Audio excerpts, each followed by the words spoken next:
Right. ಎಲ್ರಿಗೂ ನಮಸ್ಕಾರ.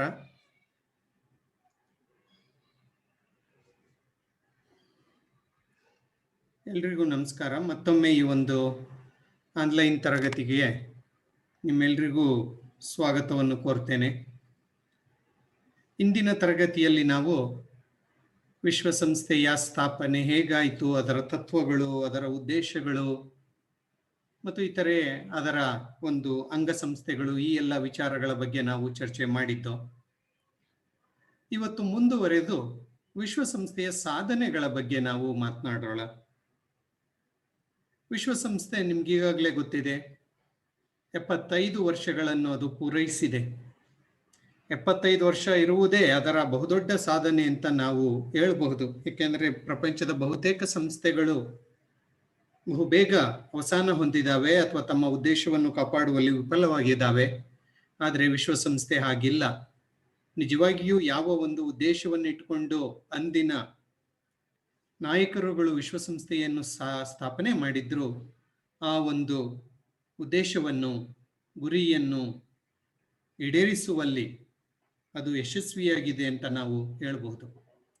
ಈ ಒಂದು ವಿಶ್ವಸಂಸ್ಥೆಯ ಸಾಧನೆಗಳನ್ನು ನಾವು ನಮ್ಮ ಒಂದು ಅಧ್ಯಯನದ ಅನುಕೂಲಕ್ಕಾಗಿ ಎರಡು ರೀತಿಯಲ್ಲಿ ನಾವು ಮಾತನಾಡಬಹುದು. ಒಂದು ರಾಜಕೀಯ ಸಾಧನೆಗಳು, ಇನ್ನೊಂದು ರಾಜಕೀಯೇತರ ಸಾಧನೆಗಳು ಅಂತ ಹೇಳಿಬಿಟ್ಟು. ನಿಮಗೆ 15 ಮಾರ್ಕ್ಸಿನ ಪ್ರಶ್ನೆಗೆ ಇದು ತುಂಬ ಉತ್ತಮವಾದದ್ದು, ತುಂಬ ಇಂಪಾರ್ಟೆಂಟ್. ಇದು ವಿಶ್ವಸಂಸ್ಥೆಯ ಸಾಧನೆಗಳನ್ನು ವಿವರಿಸಿ ಅಂತಲೇ ನಿಮಗೆ ಪ್ರಶ್ನೆ ಕೇಳ್ತಾರೆ. ಹಾಗಾಗಿ ಇದನ್ನು ಒಂದು ಸ್ವಲ್ಪ ಗಮನ ಇಟ್ಟು ನೋಡ್ಕೊಳ್ಳಿ, ತುಂಬ ತೊಂದರೆ ಏನೂ ಇಲ್ಲ. ಸೊ ಈ ಒಂದು ವಿಶ್ವಸಂಸ್ಥೆ ಪ್ರಪಂಚವನ್ನು ಮಹಾಯುದ್ಧದಿಂದ ತಡೆದಿದೆ, ನೋ ಡೌಟ್. ದ್ವಿತೀಯ ಮಹಾಯುದ್ಧ ಆದಮೇಲೆ ನಾವು ಮತ್ತೊಂದು ಮಹಾಯುದ್ಧವನ್ನು ಎದುರಿಸಲಿಲ್ಲ. ಅದು ವಿಶ್ವಸಂಸ್ಥೆಯ ನಿಜವಾದಂತಹ ಒಂದು ಸಾಧನೆ ಅಂತ ನಾವು ಹೇಳಬಹುದು. ಈ ಸಾಧನೆ ನಿಜವಾಗ್ಲೂ ಬಹುದೊಡ್ಡವಾದಂತಹ ಒಂದು ಸಾಧನೆ. ಏಕೆಂದರೆ ಕೇವಲ ಪ್ರಪಂಚದಲ್ಲಿ ಶಾಂತಿ ಮತ್ತು ಭದ್ರತೆಯನ್ನು ಸ್ಥಾಪನೆ ಮಾಡಿರೋದು ಅಷ್ಟೇ ಅಲ್ಲ ವಿಶ್ವಸಂಸ್ಥೆ. ರಾಜಕೀಯವಾಗಿ ಮಹಿಳೆ, ಮಕ್ಕಳ ಅಭಿವೃದ್ಧಿ, ಪರಿಸರ ಸಂರಕ್ಷಣೆ, ಮಾನವ ಹಕ್ಕುಗಳ ಸ್ಥಾಪನೆ, ಜನರ ಆರೋಗ್ಯದ ನಿರ್ವಹಣೆ WHO ಮೂಲಕ, ಬಡತನ ನಿರ್ಮೂಲನೆ, ಕೃಷಿಯ ಅಭಿವೃದ್ಧಿ, ಶಿಕ್ಷಣದ ಬೆಳವಣಿಗೆಗಾಗಿ ಶ್ರಮ ಮುಂತಾದ ಹಲವಾರು ಕಾರ್ಯಕ್ರಮಗಳಲ್ಲಿ ಅದು ತೊಡಗಿಸಿಕೊಂಡಿದೆ. ಅದರಲ್ಲಿ ಅದು ಯಶಸ್ವಿಯನ್ನು ಸಹ ಪಡೆದಿದೆ. ಪ್ರಪಂಚದ ನೂರಾರು ಹಿಂದುಳಿದ ಬಡ ದೇಶಗಳನ್ನು ಗುರುತಿಸಿ ಅವುಗಳ ಅಭಿವೃದ್ಧಿಗೆ ಸಹಾಯ ಮಾಡುವಂತಹ ಗುರುತರವಾದಂತಹ ಕೆಲಸವನ್ನು ಅದು ಮಾಡ್ತಾ ಬರ್ತಾ ಇದೆ. ಹಾಗಾಗಿ ರಾಜಕೀಯ ಮತ್ತು ರಾಜಕೀಯೇತರ ಕೆಲಸಗಳನ್ನು ಅದು ಮಾಡಿದೆ. ಆದರೆ ಇವತ್ತಿನ ಒಂದು ಚರ್ಚೆಯಲ್ಲಿ ನಾವು ಕೇವಲ ರಾಜಕೀಯ ಸಾಧನೆಗಳು, ವಿಶ್ವಸಂಸ್ಥೆಯ ರಾಜಕೀಯ ಸಾಧನೆಗಳೇನು ಎನ್ನುವ ಒಂದು ವಿಚಾರಕ್ಕೆ ಮಾತ್ರ ನಾವಿವತ್ತು ಸೀಮಿತವಾಗೋಣ. ಬಹುಶಃ ಇರುವಂತಹ ಈ ಒಂದು 30 ಅಥವಾ ಇನ್ನು ನನಗೆ ಒಂದು 30 ನಿಮಿಷ ಸಿಗ್ಬೋದೇನೋ. 30 ನಿಮಿಷದಲ್ಲಿ ಇದನ್ನು ನಾನು ಮಾತನಾಡೋಕ್ಕಾಗೋದಿಲ್ಲ. ಪ್ಲೀಸ್ ಕೊನೆಗೆ ಕಟ್ಟಾದರೆ ಮತ್ತೆ ರೀಜಾಯಿನ್ ಆಗಿ, ಓಕೆ? ಮತ್ತೆ ನಾನು ಅದನ್ನು ನಿಮಗೆ ಪದೇ ಪದೇ ಹೇಳೋದು ಬೇಡ. ಸೊ ರಾಜಕೀಯ ಸಾಧನೆಗಳ ಬಗ್ಗೆ ನಾವು ಇವಾಗ ಮಾತನಾಡ್ತಾ ಹೋಗೋಣ. ವಿಶ್ವಸಂಸ್ಥೆಯ ರಾಜಕೀಯ ಸಾಧನೆಗಳ ಬಗ್ಗೆ ನೋಡಿ. ವಿಶ್ವಸಂಸ್ಥೆ 75 ವರ್ಷ ಆಯಿತು ಅಂತ ನಾನು ಹೇಳಿದೆ. ಈ 75 ವರ್ಷಗಳಲ್ಲಿ ವಿಶ್ವಸಂಸ್ಥೆ 5 ಬಾರಿ ನೊಬೆಲ್ ಶಾಂತಿ ಪುರಸ್ಕಾರವನ್ನು ಪಡೆದುಕೊಂಡಿದೆ. 5 ಬಾರಿ, 1 ಸಲ ಅಲ್ಲ, 2 ಸಲ ಅಲ್ಲ. ನಾನು ವರ್ಷಗಳನ್ನು ಹಾಕಿದ್ದೀನಿ ನೋಡಿ. 54, 65, 69, 81, 1988. ಈ 5 ಸಾರಿ ವಿಶ್ವಸಂಸ್ಥೆ ತಾನು ಮಾಡಿದಂತಹ ಸೇವೆಗಾಗಿ, ಅದರಲ್ಲಿಯೂ ಪ್ರಪಂಚದಲ್ಲಿ ಶಾಂತಿ ಮತ್ತು ಸುವ್ಯವಸ್ಥೆಯನ್ನು ಕಾಪಾಡುವಲ್ಲಿ ಅದರ ಒಂದು ಕೆಲಸಕ್ಕಾಗಿ ನೊಬೆಲ್ ಪ್ರತಿಷ್ಠಾನ ವಿಶ್ವಸಂಸ್ಥೆಗೆ ಶಾಂತಿ ಪುರಸ್ಕಾರವನ್ನು ನೀಡಿ ಗೌರವಿಸಿದೆ. ಇದೇ ವಿಶ್ವಸಂಸ್ಥೆಯ ಬಹುದೊಡ್ಡ ಸಾಧನೆ ಅಂತ ನಾವು ಹೇಳ್ಬೋದು. ಅಂದ್ರೆ ಅದು ಕೆಲಸ ಮಾಡದೆ ಈ ರೀತಿ ಏನು ಮಾಡಕ್ ಸಾಧ್ಯ ಇಲ್ಲ, ಕೊಡೋಕ್ ಸಾಧ್ಯ ಇಲ್ಲ. ರಾಜಕೀಯವಾಗಿ ಇದು ಮತ್ತೊಂದು ಮಹಾಯುದ್ಧದಿಂದ ಜಗತ್ತನ್ನು ರಕ್ಷಣೆ ಮಾಡಿದೆ. ಪ್ರಪಂಚದಲ್ಲಿ ಶಾಂತಿಯನ್ನು ಸ್ಥಾಪನೆ ಮಾಡುವಲ್ಲಿ ಯಶಸ್ವಿಯಾಗಿದೆ. ಏಷ್ಯಾ ಮತ್ತು ಆಫ್ರಿಕಾ ಖಂಡಗಳಲ್ಲಿ, ಪ್ರಮುಖವಾಗಿ ಹಿಂದುಳಿದ ದೇಶಗಳಿರೋದಿಲ್ಲ, ಏಷ್ಯಾ ಮತ್ತು ಆಫ್ರಿಕಾ ಖಂಡಗಳಲ್ಲಿ ವಸಾಹತು ದೇಶಗಳನ್ನು ಸ್ವತಂತ್ರ ಮಾಡುವಲ್ಲಿ ಯಶಸ್ವಿಯಾಗಿದೆ. ಏಕೆಂದರೆ ವಸಾಹತುಶಾಹಿ ವ್ಯವಸ್ಥೆ, ಸಾಮ್ರಾಜ್ಯಶಾಹಿ ವ್ಯವಸ್ಥೆ ಹಲವಾರು ಕಡೆ ವಸಾಹತುಗಳನ್ನು ಸ್ಥಾಪನೆ ಮಾಡಿಕೊಂಡು ಜನರ ರಾಜಕೀಯ ಅಧಿಕಾರವನ್ನು ಕಸಿದುಕೊಂಡಿತ್ತು. ಆದರೆ ವಿಶ್ವಸಂಸ್ಥೆ ಸ್ಥಾಪನೆಯಾದ್ಮೇಲೆ ಈ ರೀತಿಯ ನಿರ್ವಸಾಹತೀಕರಣ ಮಾಡುವಲ್ಲಿ ಯಶಸ್ವಿಯಾಗಿದೆ. ಕೊನೆಯಲ್ಲಿ ಮಾತಾಡೋಣ ಅದನ್ನು. ಮತ್ತು ಪ್ರಮುಖವಾಗಿ ಯಾವ ರಾಜಕೀಯ ವಿವಾದಗಳನ್ನು ಅದು ಬಗೆಹರಿಸಿತು ಅದು ತುಂಬಾ ಇಂಪಾರ್ಟೆಂಟು. ಅದನ್ನು ಒಂದೊಂದೇ ನಾನು ಮಾತನಾಡ್ತಾ ಹೋಗ್ತೇನೆ. ರೈಟ್, ಇದು ಮೊದಲನೆಯದು ಅಂದ್ರೆ ನನ್ನ ಪಟ್ಟಿಯಲ್ಲಿ ಮೊದಲನೆಯದು. ಬೇರೆ ಬೇರೆಯವರು ಬೇರೆ ಬೇರೆ ರೀತಿಯಲ್ಲಿ ಪಟ್ಟಿ ಮಾಡಿರ್ತಾರೆ. According to me this is what the list. ಮೊದಲನೆಯದಾಗಿ ಗ್ರೀಸ್ ಸಮಸ್ಯೆ. ನೋಡಿ, ದ್ವಿತೀಯ ಮಹಾಯುದ್ಧ ಎನ್ನುವುದು ಆದ್ಮೇಲೆ ರಷ್ಯಾದ ಸೈನ್ಯ ಗ್ರೀಸ್ನಲ್ಲಿಯೇ ಇತ್ತು. ಯುದ್ಧ ಕಾಲದ ಸೈನ್ಯ ಗ್ರೀಸ್ನಲ್ಲಿಯೇ ಇತ್ತು. ಯುದ್ಧ ಆದ್ಮೇಲೆ ಸೋವಿಯತ್ ರಷ್ಯಾ ಆ ಸೈನ್ಯವನ್ನು ವಾಪಸ್ ಪಡೆದುಕೊಳ್ಬೇಕಲ್ವಾ, ಆದ್ರೆ ಪಡ್ಕೊಳ್ಳಿಲ್ಲ. ಗ್ರೀಸಲ್ಲೇ ಇಟ್ಕೊಂಡಿತ್ತು. ಯುರೋಪಿನ ದಕ್ಷಿಣಕ್ಕೆ ಇರುವಂತಹ ಒಂದು ಸಣ್ಣ ದೇಶ ಗ್ರೀಸ್, ಆ ಒಂದು ಗ್ರೀಸ್ನಲ್ಲಿಯೇ ಇತ್ತು. ಆ ಇದ್ದಂತಹ ರಷ್ಯಾದ ಸೈನ್ಯ ಏನ್ ಮಾಡ್ತು ಅಂದ್ರೆ, ಸ್ಥಳೀಯ ಜನರಿಗೆ ಅಥವಾ ರಷ್ಯಾದ ಆಂತರಿಕ ವ್ಯವಹಾರಗಳಲ್ಲಿ ಹಸ್ತಕ್ಷೇಪವನ್ನು ಮಾಡಿ ಅಲ್ಲಿ ಕಮ್ಯುನಿಸಂ ಅನ್ನು ಸ್ಥಾಪಿಸುವ ಪ್ರಯತ್ನವನ್ನು ರಷ್ಯಾ ಮಾಡ್ತು. ಆಗ ಗ್ರೀಸ್ ವಿಶ್ವಸಂಸ್ಥೆಗೆ ದೂರನ್ನು ಕೊಡ್ತು. ಆಗ ವಿಶ್ವಸಂಸ್ಥೆ ಮಧ್ಯಸ್ಥಿಕೆಯನ್ನು ವಹಿಸಿ ಸೋವಿಯತ್ ರಷ್ಯಾ ಗ್ರೀಸ್ನಿಂದ ತನ್ನ ಸೈನ್ಯವನ್ನು ವಾಪಸ್ಸು ಪಡೆಯುವಂತೆ ತಾಕೀತು ಮಾಡ್ತು. ರಷ್ಯಾ ತನ್ನ ಸೈನ್ಯವನ್ನು ವಾಪಸ್ಸು ಪಡೆಯಿತು. ಗ್ರೀಸ್ ಮುಕ್ತವಾಯಿತು. ಅಲ್ಲಿ ಪ್ರಜಾಪ್ರಭುತ್ವ ಸರ್ಕಾರ ಸ್ಥಾಪನೆಯಾಯಿತು. ಅಂದ್ರೆ ಅರ್ಥ, ಎಲ್ಲೋ ಒಂದ್ ಕಡೆ ಗ್ರೀಸ್ನಲ್ಲಿ ಕಮ್ಯುನಿಸಂ ಅನ್ನು ಸ್ಥಾಪನೆ ಮಾಡುವ ಹುನ್ನಾರವನ್ನು ಬಲವಂತವಾಗಿ ರಷ್ಯಾ ಮಾಡುವ ಪ್ರಯತ್ನದಲ್ಲೇನಿತ್ತು ಅದನ್ನು ವಿಶ್ವಸಂಸ್ಥೆ ತೊಡೆದು ಹಾಕ್ತು. ಇದು ಒಂದು ಸಾಧನೆ 1946ರಲ್ಲಿ ರಾಜಕೀಯವಾಗಿ ಗ್ರೀಸ್ ಅನ್ನು ಕಮ್ಯುನಿಸ್ಟರಿಂದ ರಕ್ಷಣೆ ಮಾಡಿದ್ದು. ಎರಡನೆಯದಾಗಿ ಸಿರಿಯಾ ಮತ್ತು ಲೆಬನಾನ್ ಸಮಸ್ಯೆ. ಸಿರಿಯಾ ಮತ್ತು ಲೆಬನಾನ್ ಈ ಒಂದು ಅರಬ್ ದೇಶಗಳು, ನಾನು ನಿನ್ನೆ ಮ್ಯಾಪಲ್ಲಿ ತೋರಿಸಿದ್ದೆ ಅನ್ಸುತ್ತೆ ನಿಮಗೆ, ಅರಬ್ ದೇಶಗಳು. ಸೊ ಅಲ್ಲಿ ದ್ವಿತೀಯ ಮಹಾಯುದ್ಧದ ನಂತರ, ನೋಡಿ ಎಲ್ಲ ದ್ವಿತೀಯ ಮಹಾಯುದ್ಧದ ನಂತರನೇ, ದಟ್ಸ್ ಇಟ್. ದ್ವಿತೀಯ ಮಹಾಯುದ್ಧದ ನಂತರ ಇಂಗ್ಲಿಷ್ ಮತ್ತು ಫ್ರೆಂಚ್ ಸೈನ್ಯಗಳು ಸಿರಿಯಾ ಮತ್ತು ಲೆಬನಾನ್ನಲ್ಲೇ ಇದ್ದು. ಇನ್ನು ಯುದ್ಧ 45ರಲ್ಲಿ ಆಯ್ತು. ಸೈನ್ಯ ಎಲ್ಲೆಲ್ಲೋ ಪ್ರಪಂಚದ ಮೂಲೆಯಲ್ಲಿತ್ತು. ಅಲ್ಲಿಂದ ಸೈನ್ಯವನ್ನು ಅವರು ವಾಪಸ್ ಪಡೆದಿರಲಿಲ್ಲ. ಸೊ ಹಾಗಾಗಿ ಸಿರಿಯಾ ಮತ್ತು ಲೆಬನಾನ್ನಲ್ಲಿಯೇ ಇಂಗ್ಲೆಂಡಿನ ಮತ್ತು ಫ್ರೆಂಚರ ಸೈನ್ಯ ಇತ್ತು. ಹಾಗಾಗಿ ಸಿರಿಯಾ ಮತ್ತು ಲೆಬನಾನ್ ವಿಶ್ವಸಂಸ್ಥೆಗೆ ದೂರನ್ನು ಕೊಟ್ಟರು. ಏನಂದ್ರೆ, ಸಿರಿಯಾ ಮತ್ತು ಲೆಬನಾನ್ನ ಸೈನ್ಯ ನಮ್ಮ ದೇಶದಲ್ಲಿರೋದು ನಮ್ಮ ಆಂತರಿಕ ಭದ್ರತೆಗೆ ಮುಳುವಾಗಿದೆ, ನಮಗೆ ಭದ್ರತೆ ಇಲ್ಲವಂತಾಗಿದೆ. ಹಾಗಾಗಿ ನೀವು ಆ ಸೈನ್ಯವನ್ನು ವಾಪಸ್ ಪಡಿಕೊಳ್ಳೋಕೆ ಇಂಗ್ಲೆಂಡ್ ಮತ್ತು ಫ್ರಾನ್ಸ್ಗೆ ನೀವು ಆದೇಶ ಕೊಡಬೇಕು ಅಂತ ತಾಕೀತು ಮಾಡ್ದೋ. ಆಗ ವಿಶ್ವಸಂಸ್ಥೆ ಮಧ್ಯಸ್ಥಿಕೆಯನ್ನು ವಹಿಸಿ ಇಂಗ್ಲೆಂಡ್ ಮತ್ತು ಫ್ರಾನ್ಸ್ ಸೈನ್ಯ ಸಿರಿಯಾ ಮತ್ತು ಲೆಬನಾನ್ನಿಂದ 1946ರಲ್ಲಿ ವಾಪಸ್ಸಾಗುವಂತೆ ಮಾಡ್ತು ಮತ್ತು ಸಿರಿಯಾ ಮತ್ತು ಲೆಬನಾನ್ನ ಸ್ವಾತಂತ್ರ್ಯವನ್ನು ರಕ್ಷಣೆ ಮಾಡ್ತು. ಇದು ಮತ್ತೊಂದು ಸಾಧನೆ, ಎರಡನೇದು. ಮೂರನೇದಾಗಿ ಇರಾನ್ ಸಮಸ್ಯೆ. ಇರಾನ್ ದೇಶ ಕೇಳಿದಿರಲ್ಲ, ಇರಾನ್ ಇರಾಕ್ ಅಂತ ಹೇಳಿಬಿಟ್ಟು, ಅದರಲ್ಲಿ ಒಂದು ದೇಶ ಇರಾನ್ ಅಂತ ಹೇಳಿಬಿಟ್ಟು. ಸೊ ಇರಾನಿನ ಉತ್ತರದ ಗಡಿ ರಷ್ಯಾದ ಕಡೆಗೆ ಬರುತ್ತೆ.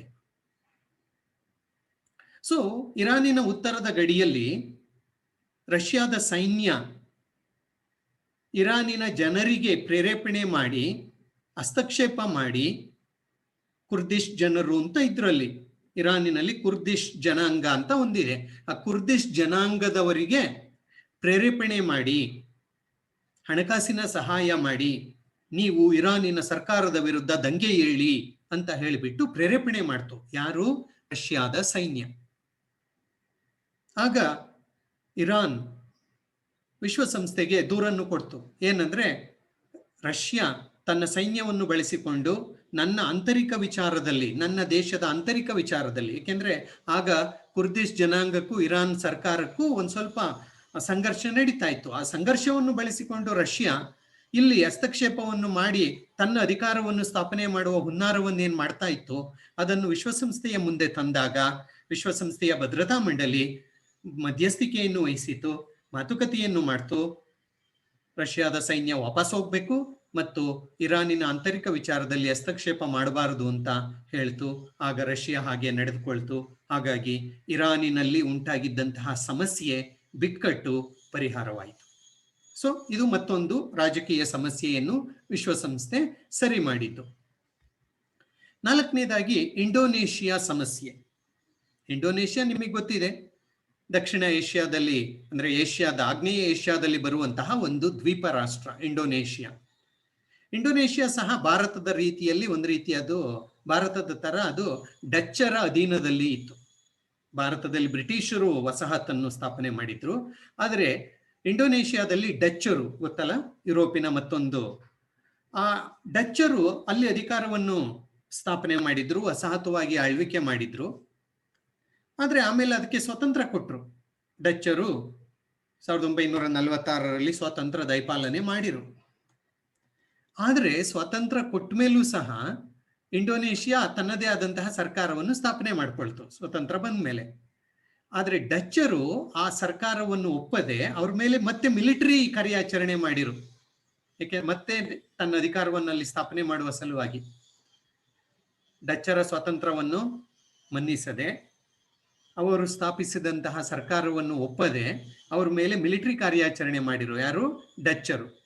ಆಗ ಇಂಡೋನೇಷಿಯಾ ವಿಶ್ವಸಂಸ್ಥೆಯ ಒಂದು ಬಾಗಿಲನ್ನು ಬಡಿಯಿತು. ವಿಶ್ವಸಂಸ್ಥೆಯ ಭದ್ರತಾ ಮಂಡಳಿ ಮಧ್ಯಸ್ಥಿಕೆಯನ್ನು ವಹಿಸಿ ಮಾತುಕತೆಯನ್ನು ಮಾಡಿ ಒಪ್ಪಂದವನ್ನು ಮೂಡಿಸಿ ಡಚ್ಚರು ಸಂಪೂರ್ಣವಾಗಿ ಇಂಡೋನೇಷಿಯಾದಿಂದ ಕಾಲ್ ತೆಗೆಯುವಂತೆ ಮಾಡ್ತು. ಇದು ಸಹ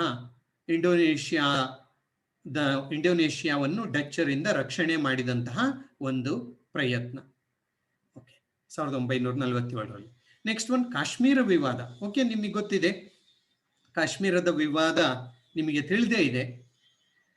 ಭಾರತ ಸ್ವತಂತ್ರಗೊಂಡಾಗ ಭಾರತ ಮತ್ತು ಪಾಕಿಸ್ತಾನ ಅಂತ ಎರಡು ದೇಶಗಳನ್ನು ಸೃಷ್ಟಿ ಮಾಡಿ ಬ್ರಿಟಿಷರು ಸ್ವಾತಂತ್ರ್ಯ ಕೊಟ್ಟೋದ್ರು. ಕಾಶ್ಮೀರ ದೇಶೀಯ ಸಂಸ್ಥಾನವಾಗಿತ್ತು. ರಾಜ ಹರಿಸಿಂಗ್ ಎನ್ನುವಂತಹ ಒಬ್ಬ ರಾಜ, ಹಿಂದೂ ರಾಜ ಆಳ್ವಿಕೆಯನ್ನು ಮಾಡ್ತಾ ಇದ್ದ. ರಾಜ ಹಿಂದೂ, ಆದ್ರೆ ಬಹುಸಂಖ್ಯಾತರು ಯಾರು? ಮುಸಲ್ಮಾನರು. ಸೊ ಭಾರತ ಸ್ವತಂತ್ರವಾಯಿತು, ಪಾಕಿಸ್ತಾನ ಸ್ವತಂತ್ರವಾಯಿತು. ರಾಜ ಹರಿಸಿಂಗ್ ಕಾಶ್ಮೀರದ ಮೇಲೆ ಆಳ್ವಿಕೆ ಮಾಡ್ತಾ ಇದ್ದ. ಆಗ ಪಾಕಿಸ್ತಾನ ಕಾಶ್ಮೀರವನ್ನು ತನ್ನ ಜೊತೆಗೆ ಸೇರಿಸಿಕೊಳ್ಬೇಕು ಅಂತ ಹುನ್ನಾರ ಮಾಡ್ತು. ಏಕೆಂದ್ರೆ ಅದರಲ್ಲಿ ಮುಸಲ್ಮಾನರು ಹೆಚ್ಚಾಗಿದ್ದಾರೆ ಕಾಶ್ಮೀರದಲ್ಲಿ. ಹಾಗಾಗಿ ಕಾಶ್ಮೀರ ನನ್ಗೆ ಬರಬೇಕು ಅಂತ ಹೇಳಿಬಿಟ್ಟು ಪಾಕಿಸ್ತಾನ ಹುನ್ನಾರ ಮಾಡಿ ಸೈನ್ಯವನ್ನು ಕಳಿಸ್ತು ಕಾಶ್ಮೀರದ ಮೇಲೆ. ವೇಷ ಮರೆಸಿಕೊಂಡು, ಗುಡ್ಡಗಾಡು ಜನರ ರೀತಿಯಲ್ಲಿ ವೇಷ ಮರೆಸಿಕೊಂಡಂತಹ ಪಾಕಿಸ್ತಾನದ ಸೈನ್ಯ ಕಾಶ್ಮೀರದ ಮೇಲೆ ದಾಳಿ ಮಾಡ್ತು. ಆಗ ಕಾಶ್ಮೀರದ ಅರಸ ಹರಿಸಿಂಗ್ ಭಾರತದ ಸಹಾಯ ಕೇಳ್ದ. ಹೀಗೆ ಪಾಕಿಸ್ತಾನ ದಾಳಿ ಮಾಡ್ತಾ ಇದೆ, ನನಗೆ ನೀವು ಸಹಾಯ ಮಾಡಿ ಅಂತ. ಭಾರತ ಹೇಳ್ತು, ಸಹಾಯನೇನೋ ಮಾಡ್ತೇವೆ, ಆದ್ರೆ ನೀನು ಭಾರತದ ಜೊತೆಗೆ ಸೇರ್ಕೊಂಡ್ರೆ ನಾವು ಸಹಾಯ ಮಾಡ್ತೇವೆ ಅಂತ. ಅವನು ಒಪ್ಕೊಂಡ. ಭಾರತದ ಒಕ್ಕೂಟದಲ್ಲಿ ನಾನು ಸೇರ್ಕೊಳ್ತೀನಿ ಅಂತ ಹೇಳಿಬಿಟ್ಟು ಸಹಿಯನ್ನು ಸಹ ಮಾಡ್ದ ರಾಜ ಹರಿಸಿಂಗ್. ಆಗ ಭಾರತ ಅಂದ್ರೆ ಅರ್ಥ ಏನು? ಕಾಶ್ಮೀರ ಭಾರತದ ಒಂದು ಭಾಗವಾಯಿತು. ಆಗ ಭಾರತದ ಸೈನ್ಯ ಕಾಶ್ಮೀರಗೆ ಹೋಗಿ ಪಾಕಿಸ್ತಾನದ ಸೈನ್ಯವನ್ನು, ದಾಳಿಕೋರರನ್ನು ಹಿಮ್ಮೆಟ್ಟಿಸಿತು, ಸೋಲಿಸಿ ಕಳಿಸ್ದು.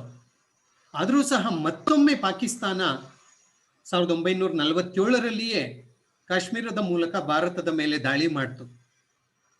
ಆಗ ನಾವೇ ವಿಶ್ವಸಂಸ್ಥೆಗೆ ಈ ಒಂದು ಪರಿಸ್ಥಿತಿಯನ್ನು ತಗೊಂಡೋದು. ನೆಹರು ಈ ಸಮಸ್ಯೆಯನ್ನು ವಿಶ್ವಸಂಸ್ಥೆಯ ಮುಂದೆ ಇಟ್ರು.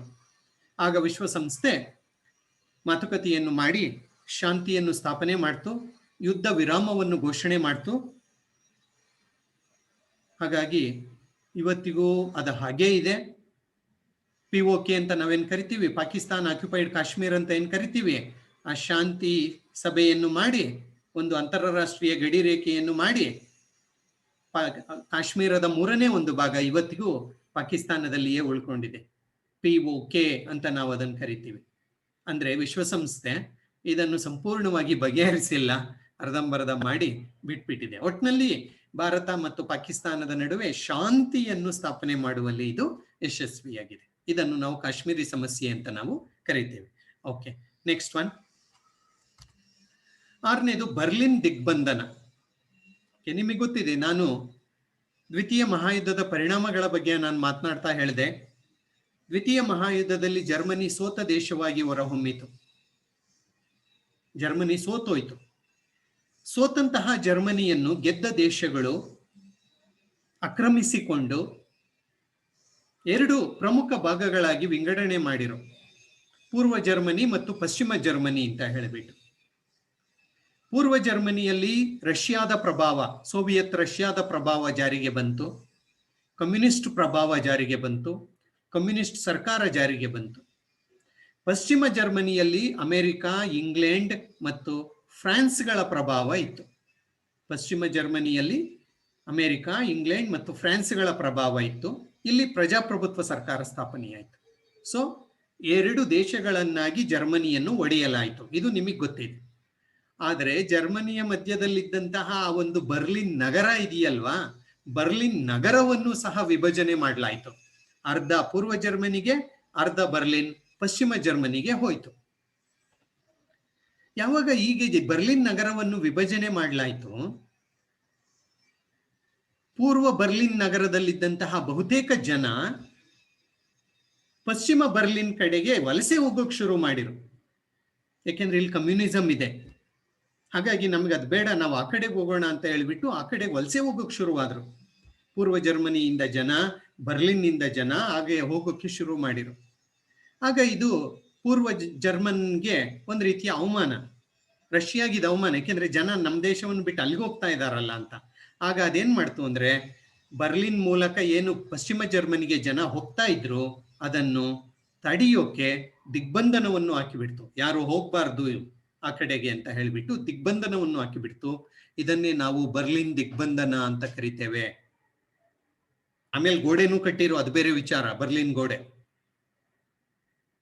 ಸೊ ಯಾವಾಗ ಈ ಒಂದು ಬರ್ಲಿನ್ ದಿಗ್ಬಂಧನ ಎನ್ನುವುದು ಜಾರಿಗೆ ಬಂತು, ವಿಶ್ವಸಂಸ್ಥೆ ಮಧ್ಯಸ್ಥಿಕೆಯನ್ನು ವಹಿಸಿ ಬರ್ಲಿನ್ ದಿಗ್ಬಂಧನವನ್ನು ತೆರವುಗೊಳಿಸುವಂತೆ ಆದೇಶವನ್ನು ಮಾಡ್ತು. ಸೊ ಇದು ಸಹ ಒಂದು ಸಾಧನೆ ಅಂತ ನಾವು ಹೇಳ್ಬೋದು, ವಿಶ್ವಸಂಸ್ಥೆಯ ಸಾಧನೆ. ಓಕೆ, ನೆಕ್ಸ್ಟ್ ಒನ್, ಪ್ಯಾಲೆಸ್ಟೈನ್ ಸಮಸ್ಯೆ. Well, this is very important. ಮುಂದೆ ಇದ್ರ ಬಗ್ಗೆ ಡೀಟೇಲ್ ಆಗಿ ನಾವು ಮಾತನಾಡ್ತೇವೆ. ಆದರೆ ಏನು ಅಂತ ನಾನು ನಿಮಗೆ ಹೇಳಿಬಿಡ್ತೇನೆ.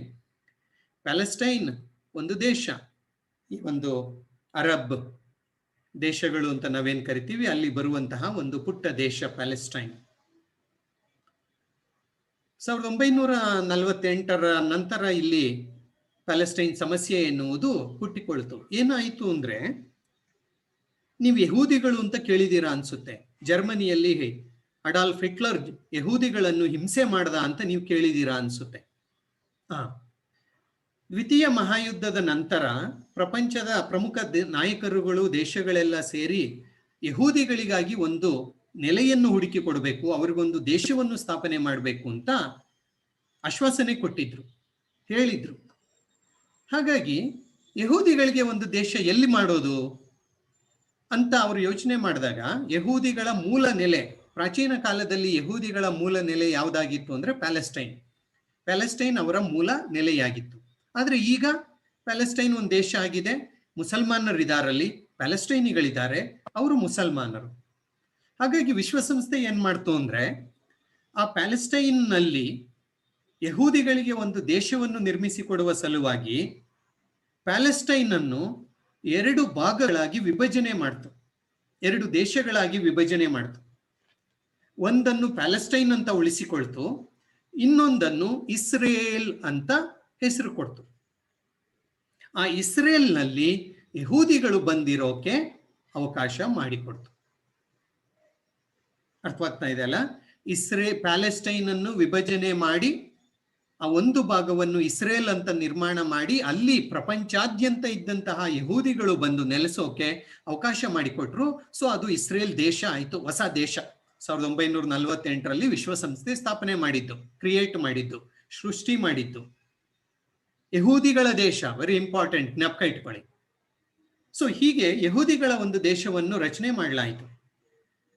ಹೀಗೆ ಪ್ಯಾಲೆಸ್ಟೈನ್ ಅನ್ನು ಒಡೆದು ಎರಡು ಮಾಡಿ ಅಲ್ಲಿ ಯಹೂದಿಗಳನ್ನು ತಂದಿಟ್ಟಿದ್ದು, ಅಲ್ಲಿದ್ದಂತಹ ಪ್ಯಾಲೆಸ್ಟೈನಿಗಳಿಗೆ ಸುತ್ತಲೂ ಇದ್ದಂತಹ ಅರಬರು, ಮುಸಲ್ಮಾನರು, ಪ್ಯಾಲೆಸ್ಟೈನಿಗಳು ಮುಸಲ್ಮಾನರೇ, ಸುತ್ತ ಇದ್ದಂತಹ ಅರಬ್ ದೇಶಗಳು ಮುಸಲ್ಮಾನರೇ, ಅವರಿಗೆ ಯಹೂದಿಗಳು ಬಂದು ಇಲ್ಲಿ ಇಸ್ರೇಲಲ್ಲಿ ಇರೋಕೆ ಆರಂಭ ಮಾಡಿದ್ದು ಇಷ್ಟವಾಗಲಿಲ್ಲ. ಹಾಗಾಗಿ ಇಸ್ರೇಲ್ ಮತ್ತು ಇತರೆ ಅರಬ್ ದೇಶಗಳ ನಡುವೆ ಸಂಘರ್ಷ ಆರಂಭವಾಯಿತು. ಅರಬ್ ದೇಶಗಳಿಗೆ ಇಸ್ರೇಲ್ ಸ್ಥಾಪನೆಯಾಗಿದ್ದು ಇಷ್ಟ ಇಲ್ಲ. ಹಾಗಾಗಿ ಅವ್ರೇನ್ ಮಾಡಿರು, ಎಲ್ಲ ಒಟ್ಟಾಗಿ ಇಸ್ರೇಲ್ನ ಮೇಲೆ ಯುದ್ಧಕ್ಕಿಳಿದ್ರು. ಅದೇ ಪ್ಯಾಲೆಸ್ಟೈನ್ ಸಮಸ್ಯೆ. ಇದನ್ನೇ ನಾವು ಅರಬ್ ಇಸ್ರೇಲಿ ಸಂಘರ್ಷ ಅಂತ ಮುಂದೆ ಡಿಟೇಲ್ ಆಗಿ ನಾವು ಓದ್ತೇವೆ. ಈಗ ಇದನ್ನು ನೀವು ಇಷ್ಟು ಇಟ್ಕೊಂಡಿರಿ. ಸೊ ಈ ಒಂದು ಸಂಘರ್ಷ ಇವತ್ತಿಗೂ ನಡೀತಾ ಇದೆ, ಈವನ್ ಟು ದಿಸ್ ಡೇ. ಏಕೆಂದ್ರೆ ಇಸ್ರೇಲ್ ಹಾಗೆ ಇದೆ. ಅರಬರು ಇಸ್ರೇಲ್ ಅನ್ನು ಅಳಿಸಿ ಹಾಕಬೇಕು ಎನ್ನುವಂತಹ ಪ್ರಯತ್ನವನ್ನು ಮಾಡ್ತಾನೆ ಇದ್ದಾರೆ. ಅದಾಗಿಲ್ಲ. ಇವತ್ತು ನಾನು ನೀವು ಇಲ್ಲಿ ಸೇರ್ಕೊಂಡು ಮಾತನಾಡ್ತಾ ಇದ್ದೇವೆ, ಅವರಲ್ಲಿ ಗನ್ ಬ್ಯಾಟ್ಲ್ ಮಾಡ್ತಾ ಇದ್ದಾರೆ. ಸರ್, ಮತ್ತು ವಿಶ್ವಸಂಸ್ಥೆ ಏನ್ ಮಾಡಿದೆ ಸರ್?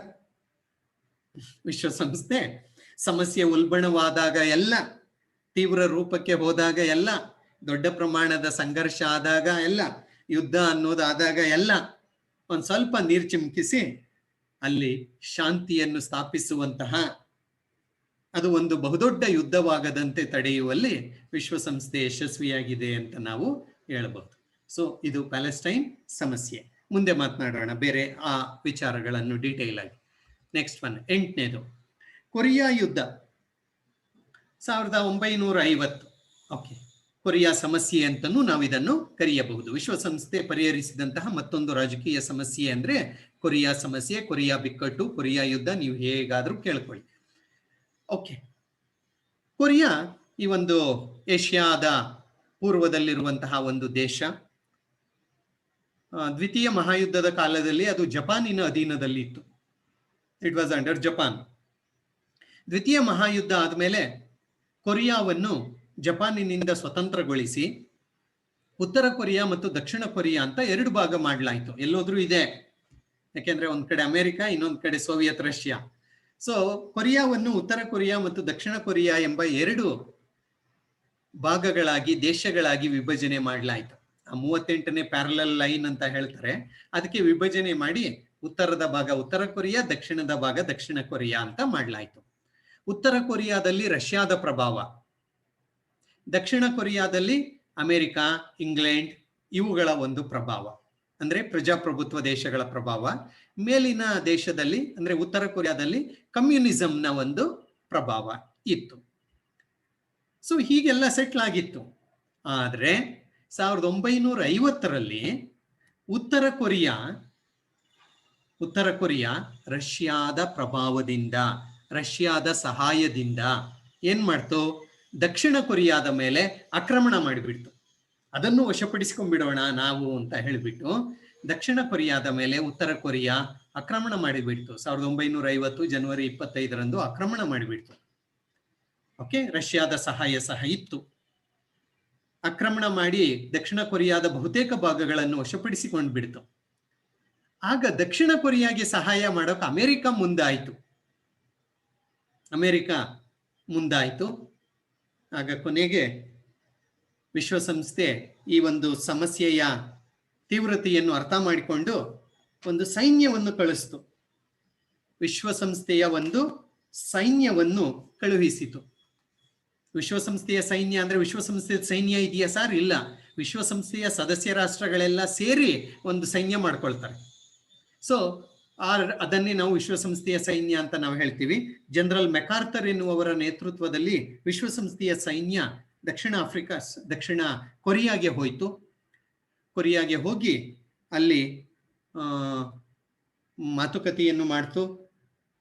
ಓಕೆ, ಮಾತುಕತೆಯನ್ನು ಮಾಡಿ 1953ರಲ್ಲಿ ಶಾಂತಿ ಸ್ಥಾಪನೆ ಮಾಡಲಾಯಿತು. ಓಕೆ, ಸೊ ಹೀಗೆ 1950ರ ಕೊನೆಯಲ್ಲಿಯೇ ಯುದ್ಧ ನಿಲ್ತು.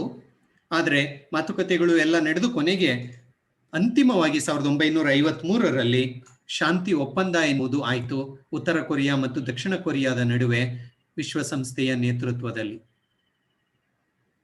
ಓಕೆ, ಸೊ ಹೀಗೆ ಈ ಕೊರಿಯಾ ಯುದ್ಧ ಅಂದ್ರೆ ನೋಡಿ, ಶೀತಲ ಸಮರ ಅಂತ ನಾವು ಮುಂದೆ ಮಾತನಾಡ್ತೀವಿ ನೋಡಿ. ಅಮೆರಿಕ ಮತ್ತು ರಷ್ಯಾದ ನಡುವಿನ ಒಂದು ಹೋರಾಟ ನೋಡಿ. ಹೀಗೆ ಯಾವುದೋ ದೇಶಗಳನ್ನು ಇಟ್ಕೊಂಡು ಅವೆರಡೂ ಯುದ್ಧ ಮಾಡ್ತಿದ್ದದ್ದು.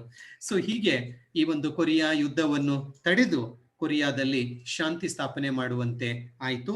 ದಕ್ಷಿಣ ಕೊರಿಯಾ, ಉತ್ತರ ಕೊರಿಯಾ ಪ್ರತ್ಯೇಕವಾಗಿ ಉಳ್ಕೊಂಡು ಇವತ್ತಿಗೂ ಪ್ರತ್ಯೇಕವಾಗಿಯೇ ಇದ್ದಾವೆ. ಓಕೆ, ಸೊ ನಿಮಗೆ ಗೊತ್ತು ಅವನು ಉತ್ತರ ಕೊರಿಯಾದ ಸರ್ವಾಧಿಕಾರಿ, ಅವನು ಹೇಗೆಲ್ಲ ನಡ್ಕೊಳ್ತಾ ಇದ್ದಾನೆ ಅಂತ ನೀವು ನೋಡ್ತಾ ಇದ್ದೀರಾ ಅನ್ಸುತ್ತೆ. ಓಕೆ, ಸೊ ಇದು ಕೊರಿಯಾ ಯುದ್ಧ, ಇದನ್ನು ವಿಶ್ವಸಂಸ್ಥೆ ಸಮಸ್ಯೆಯನ್ನು ಬಗೆಹರಿಸಿತು. ಓಕೆ, ನೆಕ್ಸ್ಟ್ ಒನ್, ಸೂಯೆಜ್ ಕಾಲುವೆ ಬಿಕ್ಕಟ್ಟು. ಸೂಯೆಜ್ ಕಾಲುವೆ ಬಿಕ್ಕಟ್ಟು, ರೈಟ್. ಬಹುಶಃ ನಾನು ಸೂಯೆಜ್ ಕಾಲುವೆ ಬಿಕ್ಕಟ್ಟು ಅಂತ ಮುಂದೆ ಡೀಟೇಲ್ ಆಗಿ ಮಾತನಾಡ್ತೀನಿ, ಆಗ ನಿಮಗೆ ಮ್ಯಾಪಲ್ಲಿ ಅದು ಎಕ್ಸಾಕ್ಟ್ ಆಗಿ ಎಲ್ಲಿ ಬರುತ್ತೆ ಅಂತ ಎಲ್ಲ ನಾನು ತೋರಿಸ್ತೇನೆ. ಸೊ ಈ ಈಜಿಪ್ಟ್ನ ಪಕ್ಕ ಇರುವಂತಹ ಒಂದು ಕಡಲ್ಗಾಲುವೆ ಇದು, ಮೆಡಿಟರೇನಿಯನ್ ಸಮುದ್ರ ಮತ್ತು ಕೆಂಪು ಸಮುದ್ರವನ್ನು ಸೇರಿಸುವಂತಹ ಒಂದು ಕಡಲ್ಗಾಲುವೆ ಇದು. ಯಾವುದು? ಸೂಯೆಜ್ ಕಾಲುವೆ. 1956ರಲ್ಲಿ ಈಜಿಪ್ಟಿನ ಅಧ್ಯಕ್ಷ ಅಬ್ದುಲ್ ನಾಜೀರ್ ಎನ್ನುವವನು ಸೂಯೆಜ್ ಕಾಲುವೆಯನ್ನು ರಾಷ್ಟ್ರೀಕರಣ ಮಾಡಿಕೊಂಡ. ಈ ಸೂಯೆಜ್ ಕಾಲುವೆಯ ವಿಶೇಷತೆ ಏನು ಅಂದ್ರೆ, ನೀವು ಇತ್ತೀಚೆಗೆ ಪೇಪರ್ಗಳಲ್ಲಿ ನೋಡಿರ್ಬೋದು, 1 ತಿಂಗಳು 1.5 ತಿಂಗಳ ಹಿಂದೆ ಸೂಯೆಜ್ ಕಾಲುವೆಯಲ್ಲಿ ಒಂದು ಸರಕು ಸಾಗಣೆಯ ದೊಡ್ಡ ಹಡಗು ನಿಂತ್ಕೊಂಡು, ಅಂದ್ರೆ ಏನೋ ತೊಂದರೆಯಾಗಿ ಅಡ್ಡಡ್ಡ ನಿಂತ್ಕೊಂಡ್ಬಿಟ್ಟು ಬೇರೆ ಹಡಗುಗಳು ಹೋಗೋಕೆ ದಾರಿ ಇಲ್ಲದೆ ಟ್ರಾಫಿಕ್ ಜಾಮ್ ಆಗೋಗಿತ್ತಲ್ಲಿ. ಅದು ಇಂಗ್ಲೆಂಡ್ ಮತ್ತು ಫ್ರಾನ್ಸ್ಗಳು ಸೇರಿ ಈ ಮೆಡಿಟರೇನಿಯನ್, ಏಕೆಂದ್ರೆ ಇಲ್ಲಾಂದ್ರೆ ಆಫ್ರಿಕಾನ ಸುತ್ತಕೊಂಡು ಯುರೋಪ್ಗೆ ಹೋಗ್ಬೇಕು, ಏಷ್ಯಾ ಕಡೆಯಿಂದ ಹೋಗ್ಬೇಕು ಅಂದ್ರೆ ಹಡಗುಗಳು. ಈ ಸೂಯೆಜ್ ಕಾಲುವೆಯನ್ನು ನಿರ್ಮಾಣ ಮಾಡಿದ್ರಿಂದ ಅಷ್ಟೊಂದು ಸುತ್ತಿ ಹೋಗೋ ಬದಲು ಇಲ್ಲಿ ಹತ್ತಿರದಿಂದ ಯುರೋಪ್ಗೆ ಹೋಗೋಕೆ ದಾರಿ ಮಾಡಿದ್ರು. ಇಂಗ್ಲೆಂಡ್ ಮತ್ತು ಫ್ರಾನ್ಸ್ ದೇಶಗಳು ಬಂಡವಾಳ ಹೂಡಿ ಆ ಸೂಯೆಜ್ ಕಾಲುವೆಯನ್ನು ನಿರ್ಮಾಣ ಮಾಡಿ ಹಡಗುಗಳು ಹೋಗೋಕೆ ದಾರಿ ಮಾಡಿಕೊಟ್ಟಿದ್ದು. ಅದನ್ನು 1956ರಲ್ಲಿ ಈಜಿಪ್ಟ್ ಏನ್ ಮಾಡಿಬಿಡ್ತು, ರಾಷ್ಟ್ರೀಕರಣ ಮಾಡ್ಕೊಂಡ್ಬಿಡ್ತು. ಆ ದೇಶದ ಗಡಿಯಲ್ಲಿ ಅದಿತ್ತು ಅಂತ ಹೇಳ್ಬಿಟ್ಟು, ಇದು ನಮ್ದು ಅಂತ ಹೇಳ್ಬಿಟ್ಟು, ನಮ್ಮ ದೇಶದ ಆಸ್ತಿ, ಇಲ್ಲಿ ಬೇರೆ ದೇಶದ ಹಡಗುಗಳು ಬರಬಾರ್ದು, ಕೇವಲ ನಮ್ಮ ಸೈನ್ಯ, ನಮ್ಮ ಹಡಗುಗಳು ಮಾತ್ರ ಇದಕ್ಕೆ ಅವಕಾಶ ಅಂತ ಹೇಳ್ಬಿಟ್ಟು ರಾಷ್ಟ್ರೀಕರಣ ಮಾಡ್ಕೊಂಡ್ಬಿಟ್ಟ. ಯಾವಾಗ ಅದನ್ನು ರಾಷ್ಟ್ರೀಕರಣ ಮಾಡ್ಕೊಂಡ, ಇಂಗ್ಲೆಂಡ್ ಮತ್ತು ಫ್ರಾನ್ಸ್ಗಳಿಗೆ ತೀವ್ರವಾದಂತಹ ಒಂದು ತೊಂದರೆಯಾಯ್ತು. ಯಾಕೆಂದ್ರೆ ಅವರು ಹಣ ಹೂಡಿ ಸೂಯೆಜ್ ಕಾಲುವೆಯನ್ನು ಮಾಡಿದ್ದದ್ದು. ಅವ್ರಿಗೆ ನಷ್ಟ ಆಗಿದ್ದು, ಅವರ ಹಡಗುಗಳೇ ಹೋಗೋಕೆ ಅವಕಾಶ ಇಲ್ಲ ಅಂದ್ರೆ ಅವರಿಗೆ ತುಂಬಾ ದೊಡ್ಡ ನಷ್ಟ ಆಯ್ತು. ಆಗ ಇಂಗ್ಲೆಂಡ್ ಮತ್ತು ಫ್ರಾನ್ಸ್ಗಳಿಗೆ ಬಹುದೊಡ್ಡ ಕೋಪ ಬಂತು. ಹಾಗಾಗಿ ಎರಡೂ ಸೇರ್ಕೊಂಡು, ಇಂಗ್ಲೆಂಡ್ ಮತ್ತು ಫ್ರಾನ್ಸ್ ಎರಡೂ ಸೇರ್ಕೊಂಡು 1956ರಲ್ಲಿ ಇಸ್ರೇಲು ಇವ್ರ ಜೊತೆ ಸೇರ್ಕೊಳ್ತು, ಇಂಗ್ಲೆಂಡ್ ಮತ್ತು ಫ್ರಾನ್ಸ್ ಜೊತೆಗೆ ಸೇರ್ಕೊಂಡು ಈಜಿಪ್ಟಿನ ಮೇಲೆ ಯುದ್ಧ ಸಾರ್ದು. ಸೂಯೆಜ್ ಕಾಲುವೆಯ ರಾಷ್ಟ್ರೀಕರಣವನ್ನು ನೀನು ಬಿಡಬೇಕು, ಇಲ್ಲ ಅಂದ್ರೆ ಯುದ್ಧ ಮಾಡ್ತೀವಿ ಅಂತ ಮುಂದೆ ಬಂದ್ರು. ಯುದ್ಧ ಸಾರ್ತು, ಇನ್ನೇನು ಯುದ್ಧ ಆರಂಭವಾಗಬೇಕು. ಆಗ ವಿಶ್ವಸಂಸ್ಥೆ ಮಧ್ಯಸ್ಥಿಕೆಯನ್ನು ವಹಿಸಿ ಮಾತುಕತೆಯನ್ನು ಮಾಡಿ ಈಜಿಪ್ಟ್ ಸೂಯೆಜ್ ಕಾಲುವೆಯ ಮೇಲಿನ ತನ್ನ ಅಧಿಕಾರವನ್ನು ಬಿಟ್ಟುಕೊಡುವಂತೆ ಒತ್ತಾಯ ಮಾಡ್ತು. ಸೂಯೆಜ್ ಕಾಲುವೆಯ ರಾಷ್ಟ್ರೀಕರಣವನ್ನು ಅದು ತೆರವು ಮಾಡ್ತು. ಯುದ್ಧ ಆಗ್ಲಿಲ್ಲ ಸದ್ಯ, ಇಲ್ಲ ಅಂದಿದ್ರೆ ಅದು ಮತ್ತೊಂದು ದೊಡ್ಡ ಯುದ್ಧವಾಗಿ ಮಾರ್ಪಾಟಾಗ್ತಾ ಇತ್ತು. ಸೊ ಸೂಯೆಜ್ ಕಾಲುವೆಯ ಬಿಕ್ಕಟ್ಟನ್ನು ವಿಶ್ವಸಂಸ್ಥೆ ಬಗೆಹರಿಸಿತು. ಈಜಿಪ್ಟ್ ಸೂಯೆಜ್ ಕಾಲುವೆಯನ್ನು ಬಿಡ್ತು. ಇದು ಮುಕ್ತವಾದಂತಹ ಒಂದು ಕಾಲುವೆ ಆಗಿದೆ. ಈಗ ಪ್ರಪಂಚದ ಯಾವುದೇ ದೇಶದ ಹಡಗುಗಳು ಅಲ್ಲಿ ಮುಕ್ತವಾಗಿ ಚಲಿಸುವಂತಹ ಒಂದು ಅವಕಾಶ ಎನ್ನುವುದು ಇದೆ. ರೈಟ್. ಸೊ ಹೀಗೆ ಸೂಯೆಜ್ ಕಾಲುವೆಯ ಬಿಕ್ಕಟ್ಟನ್ನು ವಿಶ್ವಸಂಸ್ಥೆ ತೆರವು ಮಾಡ್ತು. ಇಲ್ಲ ಅಂದಿದ್ರೆ ಅದು ಮತ್ತೊಂದು ದೊಡ್ಡ ಯುದ್ಧವಾಗಿ ಮಾರ್ಪಡ್ತಿತ್ತು. ಹೇಗೆ ಅಂದ್ರೆ, ಒಂದ್ ಕಡೆ ಈಜಿಪ್ಟು, ಇನ್ನೊಂದ್ ಕಡೆ ಇಂಗ್ಲೆಂಡು, ಫ್ರಾನ್ಸು, ಇಸ್ರೇಲ್ ಸೇರಿದೆ, ಆಮೇಲೆ ಅಮೆರಿಕ ಸೇರ್ಕೊಳ್ಳೋದು, ಆಮೇಲೆ ಕೆಲವು ಪ್ರಜಾಪ್ರಭುತ್ವ ದೇಶಗಳು ಸೇರ್ಕೊಳ್ಳೋವು, ಈ ಕಡೆಗೆ ಈಜಿಪ್ಟ್ನ ಕಡೆಗೆ ರಷ್ಯಾ ಮುಂತಾದ ದೇಶಗಳು ಸೇರ್ಕೊಳ್ಳೋವು. ನೋಡಿ ಪ್ರಪಂಚ ಹೇಗೆ ಅರ್ಧ ಆಗಿ ಎರಡು ಯುದ್ಧಕ್ಕೆ ನಿಂತ್ಕೊ. ಅದು ಸೂಯೆಜ್ ಕಾಲುವೆ ಬಿಕ್ಕಟ್ಟನ್ನು ವಿಶ್ವಸಂಸ್ಥೆ ಪರಿಹರಿಸಿತು. ಓಕೆ, ನೆಕ್ಸ್ಟ್ ಒನ್, ಕ್ಯೂಬಾ ಕ್ಷಿಪಣಿ ಬಿಕ್ಕಟ್ಟು. ಓಕೆ, ಕ್ಯೂಬಾ ಮುಂದೆ ಇದನ್ನು ಡೀಟೇಲ್ ಆಗಿ ಮಾತನಾಡ್ತೀವಿ. ಈಗ ನಿಮಗೆ ತುಂಬಾ ಸಿಂಪಲ್ ಆಗಿ ಅರ್ಥ ಮಾಡಿಸಿಬಿಡ್ತೀನಿ. ಕ್ಯೂಬಾ ಅಮೆರಿಕಾದ ದಕ್ಷಿಣಕ್ಕಿರುವಂತಹ ಒಂದು ಸಣ್ಣ ದ್ವೀಪ ದೇಶ. ಹೆಚ್ಚು ಕಡಿಮೆ ಒಂದು ಅಮೆರಿಕಾದಿಂದ 100 ಕಿಲೋಮೀಟರ್ ದೂರದ ಸಮುದ್ರದಲ್ಲಿರುವಂತಹ ಒಂದು ಸಣ್ಣ ದ್ವೀಪ ದೇಶ ಕ್ಯೂಬಾ ಅಂತ ಹೇಳಿಬಿಟ್ಟು. ಸೊ ಈಗ ನಾನು ಡೀಟೇಲ್ ಆಗಿ ಹೋಗೋದಿಲ್ಲ. ಆ ಕ್ಯೂಬಾದಲ್ಲಿ ಫಿಡೆಲ್ ಕ್ಯಾಸ್ಟ್ರೋ, ನಿಮಗೆ ಗೊತ್ತಿದ್ದಾನೆ ಅನ್ಸುತ್ತೆ. ಫಿಡೆಲ್ ಕ್ಯಾಸ್ಟ್ರೋ ಈ ಒಂದು ಕಮ್ಯುನಿಸ್ಟ್ ಸರ್ಕಾರವನ್ನು ಸ್ಥಾಪನೆ ಮಾಡಿದ್ದ. ಅಮೆರಿಕ ಪ್ರಜಾಪ್ರಭುತ್ವ ಸರ್ಕಾರ, ಇಲ್ಲಿ ಕ್ಯೂಬಾದಲ್ಲಿ ಕಮ್ಯುನಿಸ್ಟ್ ಸರ್ಕಾರ ಇರಲಿ. ಸೊ ಈ ಒಂದು ಕ್ಯೂಬಾ ರಷ್ಯಾಗೆ ತುಂಬಾ ಹತ್ತಿರವಾಗಿತ್ತು, ಅಂದ್ರೆ ಸಂಬಂಧದಲ್ಲಿ. ಇದು ಕಮ್ಯುನಿಸಮು, ಅದು ಕಮ್ಯುನಿಸಂ, ಸಂಬಂಧದಲ್ಲಿ ತುಂಬಾ ಹತ್ತಿರವಾಗಿತ್ತು. ಆ ದೃಷ್ಟಿಯಿಂದ ಅಮೆರಿಕ ಮತ್ತು ರಷ್ಯಾದ ನಡುವೆ ಈ ಒಂದು ದ್ವೇಷ, ಅಸೂಯೆ ಇದ್ದಂತಹ ಕಾಲಘಟ್ಟ ಇದು. ಆಗ ರಷ್ಯಾ ಏನ್ ಮಾಡ್ತು ಅಂದ್ರೆ, ತನ್ನ ಯುದ್ಧ ಕ್ಷಿಪಣಿಗಳನ್ನು ತಂದು ಯಾರಿಗೂ ಗೊತ್ತಾಗದ ರೀತಿಯಲ್ಲಿ ಕ್ಯೂಬಾದಲ್ಲಿ ಸ್ಥಾಪನೆ ಮಾಡೋಕ್ ಶುರು ಮಾಡ್ತು. ಯಾಕೆಂದ್ರೆ ಮುಂದೆ ಏನಾದ್ರೂ ಅಮೆರಿಕಾದ ಮೇಲೆ ಯುದ್ಧ ಆದ್ರೆ ಈಸಿಯಾಗಿ ಕ್ಯೂಬಾದಿಂದ ಫೈರ್ ಮಾಡ್ಬೋದಲ್ಲ, ಅಮೆರಿಕಾದ ಮೇಲೆ 100 ಕಿಲೋಮೀಟರ್ ದೂರ ಅಷ್ಟೇ ಅಂತ ಹೇಳಿಬಿಟ್ಟು ಅಲ್ಲಿ ಯಾರಿಗೂ ತಿಳಿಯದ ರೀತಿಯಲ್ಲಿ, ಕ್ಯೂಬಾಗ್ ಗೊತ್ತು, ಕ್ಯೂಬಾ ಅದಕ್ಕೆ ಅವಕಾಶ ಮಾಡಿಕೊಡ್ತು, ಯುದ್ಧ ಕ್ಷಿಪಣಿಗಳನ್ನು ಸ್ಥಾಪನೆ ಮಾಡ್ತು. ಆಮೇಲೆ ಅದು ಅಮೆರಿಕಾಗೆ ಗೊತ್ತಾಯ್ತು, ಓ ರಷ್ಯಾದ ಕ್ಷಿಪಣಿಗಳು ಇಷ್ಟು ಹತ್ತಿರ ಬಂದು ಸ್ಥಾಪನೆ ಮಾಡ್ತಾ ಇದೆ, ಇದು ನನ್ನ ಭದ್ರತೆಗೆ ತೊಂದರೆ ಆಗುತ್ತೆ ಅಂತ ಹೇಳಿಬಿಟ್ಟು ಅಮೆರಿಕ ತನ್ನ ನೌಕಾ ಸೈನ್ಯವನ್ನೇ ಹೊರಹಾಕಿ ಕ್ಯೂಬಾವನ್ನು ಸುತ್ತುವರಿದು ಬಿಡ್ತು. ರಷ್ಯಾ ಈ ಕ್ಷಿಪಣಿಗಳನ್ನು ತಗೊಂಡು ಹೋಗ್ಲಿಲ್ಲ ಅಂದ್ರೆ ನಾನು ಕ್ಯೂಬಾವನ್ನು ವಶಪಡಿಸಿಕೊಳ್ತೇನೆ ಅಂತ ಹೇಳಿಬಿಟ್ಟು ಯುದ್ಧಕ್ಕೆ ಮುಂದಾಯಿತು. ಯಾರು? ಅಮೆರಿಕ. ಪ್ರಪಂಚಾದ್ಯಂತ ಯುದ್ಧದ ಕಾರ್ಮೋಡಗಳು ಬಂದ್ಬಿಟ್ಟವು. ಈಗ ಅಮೆರಿಕ ಕ್ಯೂಬಾದ ಮೇಲೆ ಯುದ್ಧ ಮಾಡಿದ್ರೆ ರಷ್ಯಾ ಕ್ಯೂಬಾದ ಪರವಾಗಿ ಯುದ್ಧಕ್ಕೆ ಹೋಗುತ್ತೆ ಅಂತ ಎಲ್ರಿಗೂ ಗೊತ್ತಿತ್ತು. ಹಾಗಾಗಿ ಯುದ್ಧದ ವಾತಾವರಣ ಉಂಟಾಗೋಯ್ತು. ಆಗ ವಿಶ್ವಸಂಸ್ಥೆಯ ಪ್ರಧಾನ ಕಾರ್ಯದರ್ಶಿ ಉಥಾಂಟ್ ಅಂತ ಇದ್ದವರವರು, ಉಥಾಂಟ್ ಅವರು ಮಧ್ಯ ಪ್ರವೇಶ ಮಾಡಿ ಅಮೆರಿಕ ಮತ್ತು ರಷ್ಯಾದ ನಡುವೆ ಶಾಂತಿ ಮಾತುಕತೆಗಳನ್ನು ಏರ್ಪಾಟು ಮಾಡಿ ರಷ್ಯಾ ಕ್ಯೂಬಾದಿಂದ ತನ್ನ ಕ್ಷಿಪಣಿಗಳನ್ನು ವಾಪಸ್ಸು ಪಡೆಯುವಂತೆ ಮನವೊಲಿಸಿತು. ಕ್ಯೂಬಾದಿಂದ ರಷ್ಯಾ ತನ್ನ ಕ್ಷಿಪಣಿಗಳನ್ನು ವಾಪಸ್ಸು ಪಡೆಯಿತು.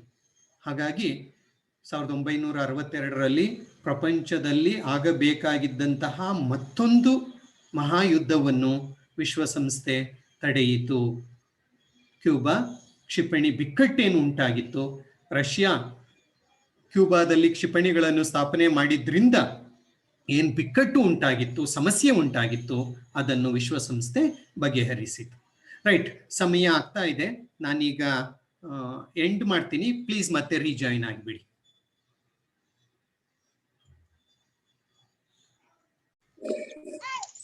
ಓಕೆ, ಮುಂದುವರಿಸೋಣ ನಮ್ಮ ಚರ್ಚೆಯನ್ನು.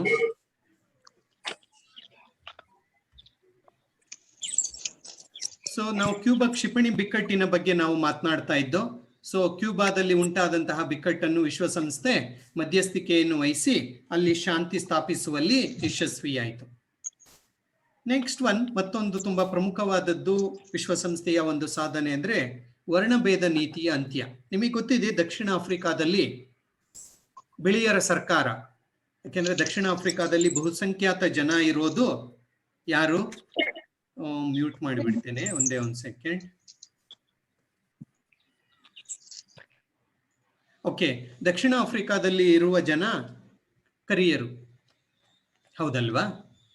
ಆದ್ರೆ ಅಲ್ಲಿ ಆಡಳಿತವನ್ನು ಮಾಡ್ತಿದ್ದಂತಹ ಬಿಳಿಯರು ಅಲ್ಪಸಂಖ್ಯಾತರು, ಬ್ರಿಟಿಷರು ಅಥವಾ ಇಂಗ್ಲಿಷರು ಅನ್ನೋದಕ್ಕಿಂತ ಬಿಳಿಯರು ಅಂತ ನಾವು ಕರೆಯೋಣ.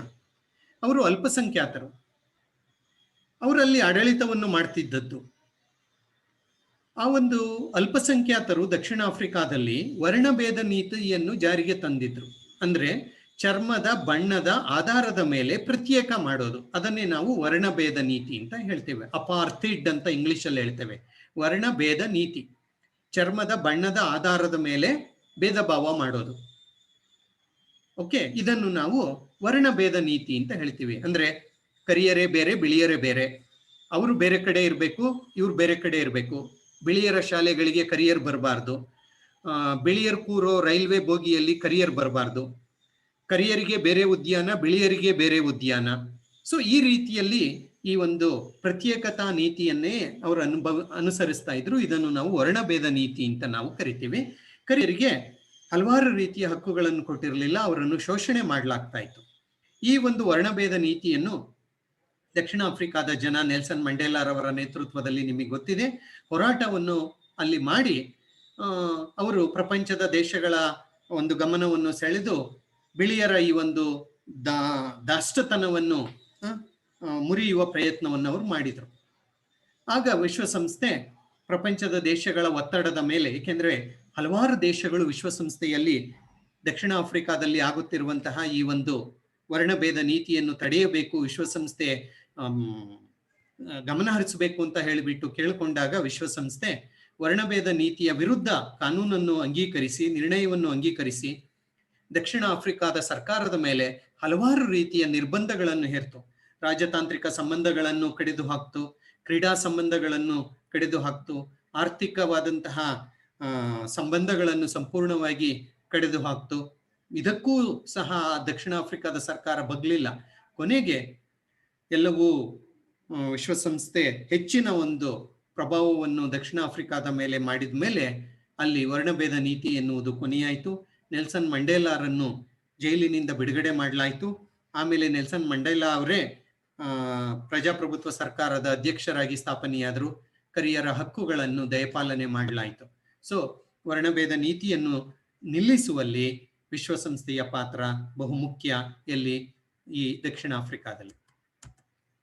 Okay, next one, Iran Iraq ಯುದ್ಧ. ಇರಾನ್ ಇರಾಕ್ ಎರಡು ಪ್ರಮುಖವಾದಂತಹ ದೇಶಗಳು. ಸೊ ಅಲ್ಲಿ 1980ರ ಕಾಲಘಟ್ಟದಲ್ಲಿ ಸದಾಂ ಹುಸೇನ್ ಇರಾಕ್ನ ಅಧ್ಯಕ್ಷನಾಗಿ ಬಂದಿದ್ದ. ಅವನು ಬಂದ ಮೇಲೆ ಈ ಇರಾನ್ ಮತ್ತು ಇರಾಕ್ ನಡುವೆ ಹಲವಾರು ವಿಚಾರಗಳ ಮೇಲೆ ಯುದ್ಧ ಆರಂಭವಾಯಿತು. ನೆರೆಯ ದೇಶಗಳಾದ್ರಿಂದ ಸಾಮಾನ್ಯವಾಗಿ ಹಲವಾರು ವಿಚಾರಗಳಿದ್ದು, ಸಮಸ್ಯೆಗಳಿದ್ದು, ಅವುಗಳ ಆಧಾರದ ಮೇಲೆ ಇರಾನ್ ಇರಾಕ್ ಯುದ್ಧ ಆರಂಭವಾಯಿತು 1980ರಲ್ಲಿ. ಈ ಯುದ್ಧ ಸುಮಾರು 8 ವರ್ಷಗಳ ಕಾಲ ನಡೆಯಿತು. It went on for nearly 8 years. 8 ವರ್ಷಗಳ ಕಾಲ ನಡೆಯಿತು. ಇರಾಕ್ನ ಅಧ್ಯಕ್ಷ ಸದಾಂ ಹುಸೇನ್ ಬಾಂಬ್ ದಾಳಿಯನ್ನು ಮಾಡಿ ಅಪಾರವಾದಂತಹ ನಷ್ಟಕ್ಕೆ ಅಥವಾ ಸಾವು ನೋವುಗಳಿಗೆ ಆತ ಕಾರಣನಾದ. ಆಗ ವಿಶ್ವಸಂಸ್ಥೆಯ ಪ್ರಧಾನ ಕಾರ್ಯದರ್ಶಿ ಪೆರೇಜ್ ಡಿ ಕ್ಯೂಲರ್ ಎನ್ನುವರು ಸತತವಾಗಿ ಮಧ್ಯಸ್ಥಿಕೆಯನ್ನು ವಹಿಸಿ ಶಾಂತಿಯನ್ನು ಸ್ಥಾಪಿಸುವಂತಹ ಪ್ರಯತ್ನವನ್ನು ಅವರು ಮಾಡಿದರು. ಕೊನೆಗೆ 1988ರಲ್ಲಿ 8 ವರ್ಷಗಳ ಕಾಲ ನಡೆದ ಯುದ್ಧಕ್ಕೆ ಒಂದು ಅಂತ್ಯ ಎನ್ನುವುದು ಸಿಕ್ತು. ಇರಾನ್ ಇರಾಕ್ ಯುದ್ಧ 1988ರಲ್ಲಿ ಕೊನೆಯಾಯಿತು. ಸೊ ಅದರಲ್ಲಿಯೂ ವಿಶ್ವಸಂಸ್ಥೆಯ ಒಂದು ಪಾತ್ರವನ್ನು ನಾವು ಕಾಣಬಹುದು. ನೆಕ್ಸ್ಟ್ ಒನ್, ಕೊಲ್ಲಿ ಯುದ್ಧ. ಇದು ಮತ್ತೆ ಸದಾಂ ಹುಸೇನನ ಒಂದು ಕೆಲಸನೇ. ಕೊಲ್ಲಿ ಯುದ್ಧ, ಗಲ್ಫ್ ವಾರ್ ಅಂತ ನಾವೇನ್ ಕರಿತೀವಿ. ಇರಾನ್ ಇರಾಕ್ ಯುದ್ಧದಲ್ಲಿ ಸಾಕಷ್ಟು ನಷ್ಟವನ್ನು ಅನುಭವಿಸಿತ್ತು. ಹಾಗಾಗಿ ಇರಾಕ್ ಸಾಲ ಮಾಡ್ಕೊಂಡಿತ್ತು, ದುಡ್ಡಿರ್ಲಿಲ್ಲ, ಏನ್ ಮಾಡೋದು ಅಂತ ಹೇಳ್ಬಿಟ್ಟು ಪಕ್ಕ ಶ್ರೀಮಂತ ದೇಶ ಇತ್ತು ಕುವೈತ್ ಒಂದು ಸಣ್ಣ ದೇಶ ಮತ್ತು ಶ್ರೀಮಂತ ದೇಶ. ತೈಲ ಬಾವಿಗಳು, ಕಚ್ಚಾ ತೈಲ ಪಡೆಯುವಲ್ಲಿ ತುಂಬಾ ಪ್ರಮುಖವಾದಂತಹ ಒಂದು ಶ್ರೀಮಂತ ದೇಶ ಯಾವುದು? ಈ ಒಂದು ಕುವೈತ್. ಸೊ ಆ ಒಂದು ಕುವೈತ್ನ ಮೇಲೆ ಸದಾಂ ಹುಸೇನ್ ಇರಾಕ್ನ ಅಧ್ಯಕ್ಷ ದಾಳಿ ಮಾಡ್ದ. ಏನೇನೋ ಪಿಳ್ಳೆ ನೆವಗಳನ್ನು ಹೇಳ್ಕೊಂಡು ದಾಳಿ ಮಾಡಿ ಕುವೈತ್ ಅನ್ನು ವಶಪಡಿಸಿಕೊಂಡ್ಬಿಟ್ಟ. ಸಣ್ಣ ದೇಶ ಕುವೈತ್, ಶ್ರೀಮಂತ ದೇಶ, ಸಾಕಷ್ಟು ಸಂಪತ್ತಿತ್ತು. ಹಾಗಾಗಿ ಕುವೈತ್ ಅನ್ನು ವಶಪಡಿಸಿಕೊಂಡ್ಬಿಟ್ಟ. ಯಾವಾಗ ಕುವೈತ್ ಅನ್ನು ಇರಾಕ್ ಅಥವಾ ಸದಾಂ ಹುಸೇನ್ ವಶಪಡಿಸಿಕೊಂಡ, ಕುವೈತ್ ವಿಶ್ವಸಂಸ್ಥೆಯ ಸಹಾಯವನ್ನು ಕೇಳ್ತು. ವಿಶ್ವಸಂಸ್ಥೆ ಶಾಂತಿ ಮಾತುಕತೆಗಳಿಗೆ ಕರೆಯಿತು. ಆದರೆ ಸದಾಂ ಹುಸೇನ್ ಬಗ್ಲಿಲ್ಲ. ಯಾವುದೇ ಮಾತುಕತೆಗಳಿಗೆ ಆತ ಒಪ್ಪಲಿಲ್ಲ. ಕುವೈತನ್ ಬಿಡೋಕೆ ಆತ ಸಿದ್ಧನೇ ಇರಲಿಲ್ಲ. ಯಾಕೆಂದ್ರೆ ಅಷ್ಟೊಂದು ಸಂಪತ್ತಿದೆಯಲ್ಲ, ಲೂಟಿ ಮಾಡೋಣ ಅಂತ ಮಾಡ್ತಾ ಇದ್ದ. ಆಗ ವಿಶ್ವಸಂಸ್ಥೆ ಅಮೆರಿಕದ ನೇತೃತ್ವದಲ್ಲಿ ಒಂದು ಸೈನ್ಯವನ್ನು ಸಿದ್ಧಗೊಳಿಸಿ ಆ ಒಂದು ಇರಾಕಿಗೆ ಕಳಿಸ್ತು. ಇದನ್ನು ನಾವು ಕೊಲ್ಲಿ ಯುದ್ಧ ಅಂತಾನೆ ನಾವು ಕರಿತೀವಿ. ಅಮೆರಿಕ ನೇತೃತ್ವದಲ್ಲಿ ಸೈನ್ಯ ಅಲ್ಲಿಗೆ ತೆರಳಿ ಯುದ್ಧ ಆಯಿತು. ಯುದ್ಧ ಆದ್ಮೇಲೆ ಅಲ್ಲಿ ಸದಾಂ ಹುಸೇನ್ ಯುದ್ಧದಲ್ಲಿ ಸೋತು ಕೊನೆಗೆ ಶಾಂತಿಗೆ ಮುಂದೆ ಬಂದ. ಓಕೆ, ಕುವೈತ್ನ ಮೇಲೆ ತನ್ನ ಅಧಿಕಾರವನ್ನು ಬಿಟ್ಟುಕೊಟ್ಟ. ಕುವೈತ್ ಅನ್ನು ಸ್ವತಂತ್ರಗೊಳಿಸಲಾಯಿತು. ಇದು ವಿಶ್ವಸಂಸ್ಥೆಯ ಮತ್ತೊಂದು ಸಾಧನೆ. ಅಂದ್ರೆ ಮಿಲಿಟರಿ ಕಾರ್ಯಾಚರಣೆಯ ಮೂಲಕ ಕುವೈತ್ ಅನ್ನು ಇರಾಕ್ನಿಂದ, ಸದಾಂ ಹುಸೇನ್ನಿಂದ ವಿಶ್ವಸಂಸ್ಥೆ ರಕ್ಷಣೆ ಮಾಡ್ತು ಎನ್ನುವುದು ತುಂಬಾ ಪ್ರಮುಖವಾದದ್ದು. ಇದನ್ನು ನಾವು ಕೊಲ್ಲಿ ಯುದ್ಧ ಅಂತ ನಾವು ಹೇಳ್ತೀವಿ. ಸೊ 1990-91ರಲ್ಲಿ ನಡೆದಂತಹ ಈ ಒಂದು ಕೊಲ್ಲಿ ಯುದ್ಧದಲ್ಲಿ ಕುವೈತ್ ಅನ್ನು ವಿಶ್ವಸಂಸ್ಥೆ ಸ್ವತಂತ್ರ ದೇಶವನ್ನಾಗಿ ಮತ್ತೆ ಸ್ಥಾಪನೆ ಮಾಡುವಲ್ಲಿ ಯಶಸ್ವಿಯಾಯಿತು. ಸದಾಂ ಹುಸೇನನಿಗೆ ಪಾಠ ಕಲಿಸುವಲ್ಲಿಯೂ ಯಶಸ್ವಿಯಾಯಿತು.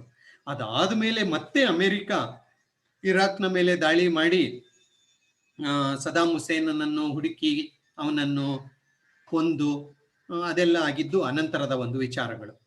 ರೈಟ್. ಅದಲ್ಲದೆ ನೆಕ್ಸ್ಟ್ ಒನ್, ಸಾಧನೆಗಳಲ್ಲಿ ವಸಾಹತುಗಳ ನಿರ್ಮೂಲನೆ. ವಿಶ್ವಸಂಸ್ಥೆ ಸ್ಥಾಪನೆಯಾದಾಗ 1945ರಲ್ಲಿ ಪ್ರಪಂಚಾದ್ಯಂತ ಹೆಚ್ಚು ಕಡಿಮೆ ಒಂದು 120 ವಸಾಹತುಗಳಿತ್ತು. ಅಂದ್ರೆ ಯಾವುದೋ ಒಂದು ದೇಶ, ಅದರ ಮೇಲೆ ಇನ್ಯಾರೋ ಆಡಳಿತ ಮಾಡ್ತಾ ಇರೋದು. ಆ ವಸಾಹತುಗಳಿದ್ದು ಆ ಒಂದು ವಸಾಹತುಗಳನ್ನು ಎಲ್ಲರೂ ಬಿಡಬೇಕು, ವಸಾಹತುಗಳ ಆಡಳಿತ ಬೇಡ, ಎಲ್ಲ ದೇಶಗಳಿಗೂ ಸ್ವತಂತ್ರವನ್ನು ಕೊಡಬೇಕು ಅಂತ ಹೇಳಿಬಿಟ್ಟು ವಿಶ್ವಸಂಸ್ಥೆ ಮಾಡಿದಂತಹ ಒಂದು ಪ್ರಯತ್ನದಿಂದ ಹಲವಾರು ದೇಶಗಳಿಗೆ, ವಸಾಹತುಗಳಾಗಿದ್ದಂತಹ ದೇಶಗಳಿಗೆ ಸ್ವಾತಂತ್ರ್ಯ ಎನ್ನುವುದು ಬಂತು. ಅದು ಸಹ ವಿಶ್ವಸಂಸ್ಥೆಯ ಬಹುದೊಡ್ಡದಾದಂತಹ ಒಂದು ಸಾಧನೆ ಅಂತ ನಾವು ಹೇಳ್ಬೋದು. Next one, ನಿಶಸ್ತ್ರೀಕರಣ. ರೈಟ್, ಮುಂದೆ ಇದನ್ನು ತುಂಬಾ ಡಿಟೇಲ್ ಆಗಿ ನಾವು ಮಾತನಾಡ್ತೇವೆ. ವಿಶ್ವಸಂಸ್ಥೆ ಯಾವ ರೀತಿಯಲ್ಲಿ ನಿಶಸ್ತ್ರೀಕರಣವನ್ನು ಜಾರಿಗೆ ತರುವಲ್ಲಿ ಪ್ರಯತ್ನವನ್ನು ಮಾಡ್ತಾ ಇದೆ ಅಂತ ಹೇಳಿಬಿಟ್ಟು. ಏಕೆಂದ್ರೆ ನಿಮಗೆ ಗೊತ್ತಿದೆ, ಯುದ್ಧ ಅನ್ನೋದು ಯಾವಾಗ ಆಗುತ್ತೆ ಅಂದರೆ ಶಸ್ತ್ರಾಸ್ತ್ರಗಳು ಹೆಚ್ಚಾಗಿ ದೇಶಗಳ ಕೈಲಿ ಇದ್ದಾಗ. ಹಾಗಾಗಿ ವಿಶ್ವಸಂಸ್ಥೆ ಏನ್ ಮಾಡ್ತು ಅಂದ್ರೆ ಶಸ್ತ್ರಾಸ್ತ್ರಗಳನ್ನೇ ಕಡಿಮೆ ಮಾಡುವ, ಕಡಿತಗೊಳಿಸುವಂತಹ ಕೆಲಸವನ್ನು ಮಾಡಬೇಕು. ಅದನ್ನೇ ನಾವು ನಿಶಸ್ತ್ರೀಕರಣ ಅಂತ ಹೇಳೋದು. ಶಸ್ತ್ರಾಸ್ತ್ರಗಳನ್ನು ಕಡಿತಗೊಳಿಸುವಂತಹ ಅಥವಾ ಕಡಿಮೆ ಮಾಡುವಂತಹ ಅಥವಾ ಉತ್ಪಾದನೆ ಮಾಡದೇ ಇರುವಂತಹ ಪ್ರಕ್ರಿಯೆಯೇ ನಿಶಸ್ತ್ರೀಕರಣ. ಸೊ ವಿಶ್ವಸಂಸ್ಥೆ ನಿಶಸ್ತ್ರೀಕರಣ ಆಯೋಗ ಅಂತ ಸ್ಥಾಪನೆ ಮಾಡಿಕೊಂಡು ಪ್ರಪಂಚದ ಎಲ್ಲಾ ದೇಶಗಳು ಶಸ್ತ್ರಾಸ್ತ್ರಗಳನ್ನು ಕಡಿಮೆ ಮಾಡಬೇಕು, ಶಸ್ತ್ರಾಸ್ತ್ರಗಳ ಪೈಪೋಟಿಯನ್ನು ಕಡಿಮೆ ಮಾಡಬೇಕು, ಶಸ್ತ್ರಾಸ್ತ್ರಗಳ ಉತ್ಪಾದನೆಯನ್ನು ಕಡಿಮೆ ಮಾಡಬೇಕು, ಅದರಲ್ಲಿಯೂ ನ್ಯೂಕ್ಲಿಯರ್ ಅಸ್ತ್ರಗಳನ್ನು ಕಡಿಮೆ ಮಾಡಬೇಕು ಅಂತ ಹೇಳಿಬಿಟ್ಟು ಪ್ರಪಂಚದ ದೇಶಗಳ ಮೇಲೆ ಒತ್ತಡವನ್ನು ತರುವಂತಹ ಕೆಲಸವನ್ನು ಅದು ಮಾಡ್ತಾ ಇದೆ. ಹಾಗಾಗಿ ನಿಶಸ್ತ್ರೀಕರಣದಿಂದ ಇವತ್ತು ಶಸ್ತ್ರಾಸ್ತ್ರದ ಪೈಪೋಟಿ ಕಡಿಮೆಯಾಗಿದೆ. ಯಾವಾಗ ಶಸ್ತ್ರಾಸ್ತ್ರದ ಪೈಪೋಟಿ ಕಡಿಮೆ ಇರುತ್ತೆ, ಯಾರೂ ಸಹ ಯುದ್ಧ ಮಾಡೋಕೆ ಹೋಗೋದಿಲ್ಲ. ಆದರೂ ಸಹ ಒಂದನ್ನು ನಾವು ಜ್ಞಾಪಕ ಇಟ್ಕೊಂಡಿರ್ಬೇಕು, ಪ್ರಪಂಚದಲ್ಲಿ ಬಹುತೇಕ ದೇಶಗಳು ಅಣ್ವಸ್ತ್ರವನ್ನು ಹೊಂದಿರುವಂತಹ ದೇಶಗಳಾಗಿದ್ದಾವೆ. ಹಾಗಾಗಿ ಆ ಒಂದು ಅಣ್ವಸ್ತ್ರವನ್ನು ತಡೆಯುವ ನಿಟ್ಟಿನಲ್ಲಿಯೂ ಸಹ ವಿಶ್ವಸಂಸ್ಥೆ ಕೆಲಸವನ್ನು ಮಾಡ್ತಾ ಇದೆ. ನೆಕ್ಸ್ಟ್ ಒನ್, ವಿಯೆಟ್ನಾಂ ಸಮಸ್ಯೆ. ಇದು ಸಹ ಈ ಒಂದು ಆಗ್ನೇಯ ಏಷ್ಯಾದಲ್ಲಿರುವಂತಹ ಒಂದು ದೇಶ ವಿಯೆಟ್ನಾಂ ಅಂತ ಹೇಳಿಬಿಟ್ಟು. ದ್ವಿತೀಯ ಮಹಾಯುದ್ಧ ನಂತರ ಈ ಒಂದು ವಿಯೆಟ್ನಾಂ ಫ್ರೆಂಚರ ಅಧೀನದಲ್ಲಿತ್ತು ಮೊದಲು. ದ್ವಿತೀಯ ಮಹಾಯುದ್ಧ ಆದ್ಮೇಲೆ ಅದು ಫ್ರೆಂಚರ ಅಧೀನದಿಂದ ಸ್ವತಂತ್ರವಾಯಿತು. ಸ್ವತಂತ್ರವಾದ್ಮೇಲೆ ಮತ್ತೆ ಅದೇ ಚಾಳಿ ಈ ಅಮೆರಿಕ, ರಷ್ಯಾಗಳು ಸೇರಿ ವಿಯೆಟ್ನಾಂ ಅನ್ನು 2 ಭಾಗಗಳಾಗಿ ವಿಭಜನೆ ಮಾಡಿದವು. ಒಂದು ಉತ್ತರ ವಿಯೆಟ್ನಾಂ, ಇನ್ನೊಂದು ದಕ್ಷಿಣ ವಿಯೆಟ್ನಾಂ. ಉತ್ತರ ವಿಯೆಟ್ನಾಂ ಅಲ್ಲಿ ರಷ್ಯಾದ ಪ್ರಭಾವ, ದಕ್ಷಿಣ ವಿಯೆಟ್ನಾಂ ಅಲ್ಲಿ ಅಮೆರಿಕಾದ ಪ್ರಭಾವ. ಓಕೆ, ಹೀಗಿತ್ತು. ಹೀಗಿರ್ಬೇಕಾದ್ರೆ 1955ರಲ್ಲಿ ಉತ್ತರ ವಿಯೆಟ್ನಾಂ ಅಲ್ಲಿ ಕಮ್ಯುನಿಸ್ಟ್ ಸರ್ಕಾರ, ದಕ್ಷಿಣ ವಿಯೆಟ್ನಾಂ ಅಲ್ಲಿ ಪ್ರಜಾಪ್ರಭುತ್ವ ಸರ್ಕಾರ. 1955ರಲ್ಲಿ ಉತ್ತರ ವಿಯೆಟ್ನಾಂ ದಕ್ಷಿಣ ವಿಯೆಟ್ನಾಂ ಮೇಲೆ ದಾಳಿ ಮಾಡಿಬಿಡ್ತು. ಯಾಕೆಂದ್ರೆ ದಕ್ಷಿಣ ವಿಯೆಟ್ನಾಂ ಅನ್ನು ವಶಪಡಿಸಿಕೊಳ್ಬೇಕು ಅಂತ ರಷ್ಯಾದ ಪ್ರಭಾವದಿಂದ, ರಷ್ಯಾದ ಸಹಕಾರದಿಂದ ಉತ್ತರ ವಿಯೆಟ್ನಾಂ ದಕ್ಷಿಣ ವಿಯೆಟ್ನಾಂ ಮೇಲೆ ದಾಳಿ ಮಾಡ್ತು. ಆಗ ಉತ್ತರ ವಿಯೆಟ್ನಾಂಗೆ ರಷ್ಯಾ ಸಹಕಾರ ಮಾಡ್ತಾ ಇದೆ, ದಕ್ಷಿಣ ವಿಯೆಟ್ನಾಂಗೆ ಅಮೆರಿಕ ಸಹಾಯ ಮಾಡೋಕೆ ಬಂತು. ಯಾಕೆಂದ್ರೆ ಅಲ್ಲಿ ಪ್ರಜಾಪ್ರಭುತ್ವ ಇದೆ, ಇಲ್ಲಾಂದ್ರೆ ಅಲ್ಲೂ ಕಮ್ಯುನಿಸಂ ಸ್ಥಾಪನೆಯಾಗೋಗುತ್ತೆ ಅಂತ ಹೇಳ್ಬಿಟ್ಟು ಅಮೆರಿಕ ದಕ್ಷಿಣ ವಿಯೆಟ್ನಾಂಗೆ ಸಹಕಾರ ಮಾಡೋಕೆ ಮುಂದೆ ಬಂತು. ಈ ಯುದ್ಧ 2 ದಶಕಗಳ ಕಾಲ ನಡೆಯಿತು. 20 ವರ್ಷ. ಜಸ್ಟ್ ಇಮ್ಯಾಜಿನ್, ಆ ವಿಯೆಟ್ನಾಂನ ಕಾಡುಗಳಲ್ಲಿ ಈ ಒಂದು ಯುದ್ಧ ಎನ್ನುವುದು ನಡೆಯಿತು. ಅಮೆರಿಕ ಸಾಕಷ್ಟು ತನ್ನ ಸಂಪನ್ಮೂಲಗಳನ್ನು ಈ ಒಂದು ಯುದ್ಧದಲ್ಲಿ ಸುರಿಯಿತು. ಸಾವಿರಾರು ಸೈನಿಕರನ್ನು ಅಮೆರಿಕ ಕಳೆದುಕೊಳ್ತು ಈ ಯುದ್ಧದಲ್ಲಿ. ಎಷ್ಟೊಂದು ಈ ಯುದ್ಧದ ಭೀಕರತೆ ಇತ್ತು ಅಂದ್ರೆ ಅಮೆರಿಕದ ಜನ ಅಮೆರಿಕ ಸರ್ಕಾರಕ್ಕೆ ಚಿಮಾರಿ ಹಾಕಕ್ಕೆ ಶುರು ಮಾಡಿರು. ಸಾಕು, ನೀವು ವಿಯೆಟ್ನಾಂ ಯುದ್ಧದಿಂದ ಹೊರಗಡೆ ಬನ್ನಿ, ನಮ್ಮ ಮಕ್ಕಳನ್ನು ವಿಯೆಟ್ನಾಂ ಯುದ್ಧದಲ್ಲಿ ಬಲಿ ಕೊಡೋಕೆ ನಾವು ಸಿದ್ಧರಿಲ್ಲ ಅಂತ ಹೇಳಿಬಿಟ್ಟು ಅಮೆರಿಕದ ಜನ ಬೀದಿಗಿಳಿದ್ರು. ಅಷ್ಟು ದೊಡ್ಡ ಒಂದು ತೊಂದರೆ ಅಮೆರಿಕಾಗಾಯ್ತು. ಅಮೆರಿಕಾಗೆ ಜನ ಅಷ್ಟೇ ಅಲ್ಲ, ಸೈನಿಕರನ್ನಷ್ಟೇ ಅಮೆರಿಕ ಕಳ್ಕೊಂಡ್ಲಿಲ್ಲ, ಈ ಒಂದು ಯುದ್ಧದಲ್ಲಿ ಸಾಕಷ್ಟು ಸಂಪನ್ಮೂಲವನ್ನು ಕಳೆದುಕೊಳ್ತು. ಬಹುಶಃ if I am right, $168 million ಅಂತ ನಾನೆಲ್ಲೋ ಓದಿದ ಜ್ಞಾಪಕ. ಅಷ್ಟು ಸಂಪತ್ತನ್ನು ಅದು ಕಳೆದುಕೊಳ್ತು. ಆದರೂ ಗೆಲ್ಲೋಕ್ಕಾಗಲಿಲ್ಲ. ಕೊನೆಗೆ 1975ರಲ್ಲಿ ಅಮೆರಿಕ ಯುದ್ಧದಿಂದ ವಾಪಸ್ಸಾಗೋಯ್ತು. ನೀವು ಬಹುಶಃ ಹಳೆ ಇಂಗ್ಲಿಷ್ ಮೂವೀಸ್ ಇದೆ, ಒಂದು 20-25 ವರ್ಷ ಹಿಂದೆ ರ್ಯಾಂಬೋ ಅಂತ ಹೇಳಿಬಿಟ್ಟು ಒಂದು ಆಂಗ್ಲ ಮೂವಿ ಬಂದಿತ್ತು. ಸಿಲ್ವೆಸ್ಟರ್ ಸ್ಟೆಲೋನ್ ಎನ್ನುವಂತಹ ಒಬ್ಬ ಆಕ್ಟರ್ ಮಾಡಿದಿತ್ತು. ನೋಡಿ, ಹಳೇದೆಲ್ಲಾದ್ರೂ ಯೂಟ್ಯೂಬಲ್ಲಿ ಸಿಕ್ಕಿರೆ. ಆ ಯುದ್ಧದ ಒಂದು ವಿಷಯ ಏನಂದ್ರೆ, ವಿಯೆಟ್ನಾಂ ಯುದ್ಧದಲ್ಲಿ ಅಮೆರಿಕದ ಸೈನಿಕ ಹೇಗೆ ಹೋರಾಟ ಮಾಡ್ತಾನೆ ಅನ್ನುವ ಯುದ್ಧ ವಿಚಾರಗಳನ್ನು ಇಟ್ಕೊಂಡು ರ್ಯಾಂಬೋ 1, ರ್ಯಾಂಬೋ 2 ಅಂತ ಎಲ್ಲ ಬಂದಿದೆ. ಓಕೆ, ಸೊ ಅದು ಕೊನೆಗೆ ಅಮೆರಿಕದ ವಿದೇಶಾಂಗ ಕಾರ್ಯದರ್ಶಿ ಹೆನ್ರಿ ಕಿಸ್ಸಿಂಜರ್ ಮತ್ತು ವಿಶ್ವಸಂಸ್ಥೆ ಎರಡೂ ಸೇರಿಕೊಂಡು ವಿಯೆಟ್ನಾಮಲ್ಲಿ ಶಾಂತಿ ಸ್ಥಾಪನೆ ಮಾಡುವಲ್ಲಿ ಯಶಸ್ವಿಯಾಯಿತು. 1975ರಲ್ಲಿ ಯುದ್ಧ ನಿಲ್ತು, ವಿಯೆಟ್ನಾಂ ಯುದ್ಧ ನಿಲ್ತು, ಅಮೆರಿಕ ಯುದ್ಧದಿಂದ ವಾಪಸ್ಸಾಯಿತು. ಅಷ್ಟೇ ಅಲ್ಲ, ಇನ್ನೊಂದು ತುಂಬಾ ವಿಶೇಷವಾದಂತಹ ವಿಚಾರ ಅಂದ್ರೆ ಉತ್ತರ ವಿಯೆಟ್ನಾಂ ಮತ್ತು ದಕ್ಷಿಣ ವಿಯೆಟ್ನಾಂ ಎರಡೂ ಒಂದಾದವು. ಸೊ ಇವತ್ತು ಒಂದೇ ವಿಯೆಟ್ನಾಂ ಇರೋದು, ಎರಡು ವಿಯೆಟ್ನಾಂ ಇಲ್ಲ, ಒಂದೇ ವಿಯೆಟ್ನಾಂ ಇರೋದು. ಸೊ ಹೀಗೆ ವಿಶ್ವಸಂಸ್ಥೆಯ ಒಂದು ಪ್ರಭಾವದಿಂದ ಅಲ್ಲಿಯೂ ಸಹ ಸರ್ 20 ವರ್ಷ ಯುದ್ಧ ಆಯ್ತಲ್ಲ ಸರ್, ಅದನ್ನು ತಡೆಯಬಹುದಿತ್ತು. ಆದ್ರೆ ಇಲ್ಲಿ ಎಲ್ಲ ಒಂದ್ ಕಡೆ ಅಮೆರಿಕ ಮತ್ತು ರಷ್ಯಾಗಳು ಬಹು ಬಲಿಷ್ಠ ದೇಶಗಳಾಗಿ ಆ ಯುದ್ಧದಿಂದ ಹೊರಬರೋಕೆ ಅವರು ಸುತಾರಾಮ್ ಇಷ್ಟಪಡ್ತಾ ಇರಲಿಲ್ಲ. ಯಾವಾಗ ನಷ್ಟ ಜಾಸ್ತಿ ಆಯಿತು ಆಗ ಅಮೆರಿಕ ಹೊರಗಡೆಗೆ ಬಂದು ಶಾಂತಿಗೆ ಸಹಕರಿಸಿತು ಅಂತ ನಾವು ಹೇಳಬೇಕಾಗತ್ತೆ. ರೈಟ್, ಎನಿವೆ ಯುದ್ಧ ಅಂತೂ ನಿಲ್ತು. ಅದು ಮತ್ತೊಂದು ದೊಡ್ಡ ಯುದ್ಧವಾಗದೇ ಇರುವುದೇ ಒಂದು ದೊಡ್ಡ ವಿಚಾರ. ಓಕೆ, 17ನೇದಾಗಿ ವಿಶ್ವಸಂಸ್ಥೆ ನೋಡಿ ಈಗಾಗಲೇ ಒಂದು 75 ವರ್ಷ ಆಗಿದೆ. ಈ ಒಂದು 75 ವರ್ಷಗಳ ಅವಧಿಯಲ್ಲಿ 50ಕ್ಕೂ ಹೆಚ್ಚು ಕಡೆ ಪ್ರಪಂಚದ ಬೇರೆ ಬೇರೆ ಕಡೆ ಎಲ್ಲಿ ಈ ರೀತಿಯ ಸಂಘರ್ಷ, ಯುದ್ಧ, ಗಲಭೆಗಳೆಲ್ಲ ಆಗಿದ್ದೋ ಅಲ್ಲೆಲ್ಲ 50ಕ್ಕೂ ಹೆಚ್ಚು ಕಡೆ, ಇದು ಹಳೆ ಡಾಟಾ ನಾನು ಕೊಡ್ತಾ ಇರೋದು, ಹೆಚ್ಚು ಕಡಿಮೆ ಒಂದು 10-15 ವರ್ಷ ಹಿಂದಿನ ಒಂದು ಡಾಟಾ. ಆ ಡಾಟಾ ಪ್ರಕಾರ 50ಕ್ಕೂ ಹೆಚ್ಚು ಕಡೆ ಶಾಂತಿ ಪಾಲನಾ ಸೈನ್ಯವನ್ನು ಕಳುಹಿಸಿ ಶಾಂತಿಯನ್ನು ಸ್ಥಾಪನೆ ಮಾಡುವ ಕೆಲಸವನ್ನು ಅದು ಮಾಡಿದೆ, ಅಥವಾ ವೀಕ್ಷಕರನ್ನು ಕಳುಹಿಸಿ ಶಾಂತಿ ಮತ್ತು ಭದ್ರತೆಯನ್ನು ಸ್ಥಾಪಿಸುವಂತಹ ಕೆಲಸವನ್ನು ಅದು ಮಾಡಿದೆ. ಸೊ ನೋಡಿ, ಶಾಂತಿ ಸ್ಥಾಪಿಸುವಲ್ಲಿ ಅದರ ಕೆಲಸ ಹೇಗಿದೆ ಅಂತ. ಆಮೇಲೆ ಸುಮಾರು ಹೆಚ್ಚು ಕಡಿಮೆ 200ಕ್ಕೂ ಹೆಚ್ಚು ಶಾಂತಿ ಒಪ್ಪಂದಗಳನ್ನು ವಿಶ್ವಸಂಸ್ಥೆ ತನ್ನ ನೇತೃತ್ವದಲ್ಲಿ ಜಾರಿಗೆ ತಂದಿದೆ. ಏಕೆಂದ್ರೆ ಪ್ರಪಂಚದ ದೇಶಗಳ ನಡುವೆ ಹಲವಾರು ಸಂಘರ್ಷಗಳು, ಹಲವಾರು ಭಿನ್ನಾಭಿಪ್ರಾಯಗಳು ಸಾಮಾನ್ಯವಾಗಿ ಬರ್ತವೆ. ಸೊ ಅದು ಎಲ್ಲದಕ್ಕೂ ಯುದ್ಧವೇ ಮುಖ್ಯ ಅಲ್ಲ ಅಂತ ಹೇಳಿಬಿಟ್ಟು ವಿಶ್ವಸಂಸ್ಥೆ ಮಧ್ಯಸ್ಥಿಕೆಯನ್ನು ವಹಿಸಿ ಮಾತುಕತೆಗಳನ್ನು ಮಾಡಿ 200ಕ್ಕೂ ಹೆಚ್ಚು ಶಾಂತಿ ಒಪ್ಪಂದಗಳನ್ನು ಜಾರಿಗೆ ತರುವಲ್ಲಿ ವಿಶ್ವಸಂಸ್ಥೆ ಯಶಸ್ವಿಯಾಗಿದೆ. ಕೊನೆಯದಾಗಿ ವಿಶ್ವಸಂಸ್ಥೆ ರಾಜಕೀಯವಾದಂತಹ ಸಾಧನೆ ಅಂತ ನಾವು ಹೇಳಬೇಕು ಅಂದ್ರೆ, ಪ್ರಪಂಚದ ಬಹುತೇಕ ದೇಶಗಳಲ್ಲಿ ಪ್ರಜಾಪ್ರಭುತ್ವವನ್ನು ಸ್ಥಾಪನೆ ಮಾಡುವಲ್ಲಿ, ಪ್ರಜಾಪ್ರಭುತ್ವ ಸರ್ಕಾರಗಳನ್ನು ಉಳಿಸುವಲ್ಲಿ ಅದು ಪ್ರಯತ್ನವನ್ನು ಮಾಡಿದೆ, ಯಶಸ್ವಿಯೂ ಆಗಿದೆ.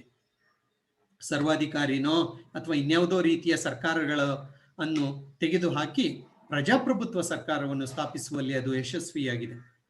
ಹಲವಾರು ದೇಶಗಳಲ್ಲಿ, ಅದರಲ್ಲಿಯೂ ಆಫ್ರಿಕಾದ ಹಲವಾರು ದೇಶಗಳಲ್ಲಿ ಮುಕ್ತ ಮತ್ತು ನ್ಯಾಯಸಮ್ಮತವಾದಂತಹ ಚುನಾವಣೆಗಳು ನಡೆಯೋಕೆ ಅದು ಮುಂದೆ ನಿಂತು ಅವಕಾಶವನ್ನು ಮಾಡಿಕೊಟ್ಟಿದೆ, ಚುನಾವಣೆಗಳನ್ನು ನಡೆಸಿದೆ.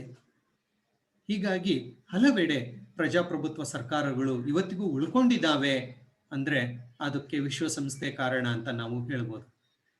ಸೊ ಹೀಗಾಗಿ ನಾನು ಇಷ್ಟೊತ್ತು ಮಾತಾಡಿದ್ದು ವಿಶ್ವಸಂಸ್ಥೆಯ ರಾಜಕೀಯ ಸಾಧನೆಗಳಷ್ಟೇ ನಾನು ಈ ರೀತಿಯಲ್ಲಿ ಒಂದು ಪಟ್ಟಿ ಮಾಡಿ ನಿಮ್ಮ ಮುಂದೆ ಇಟ್ಟಿದ್ದೇನೆ.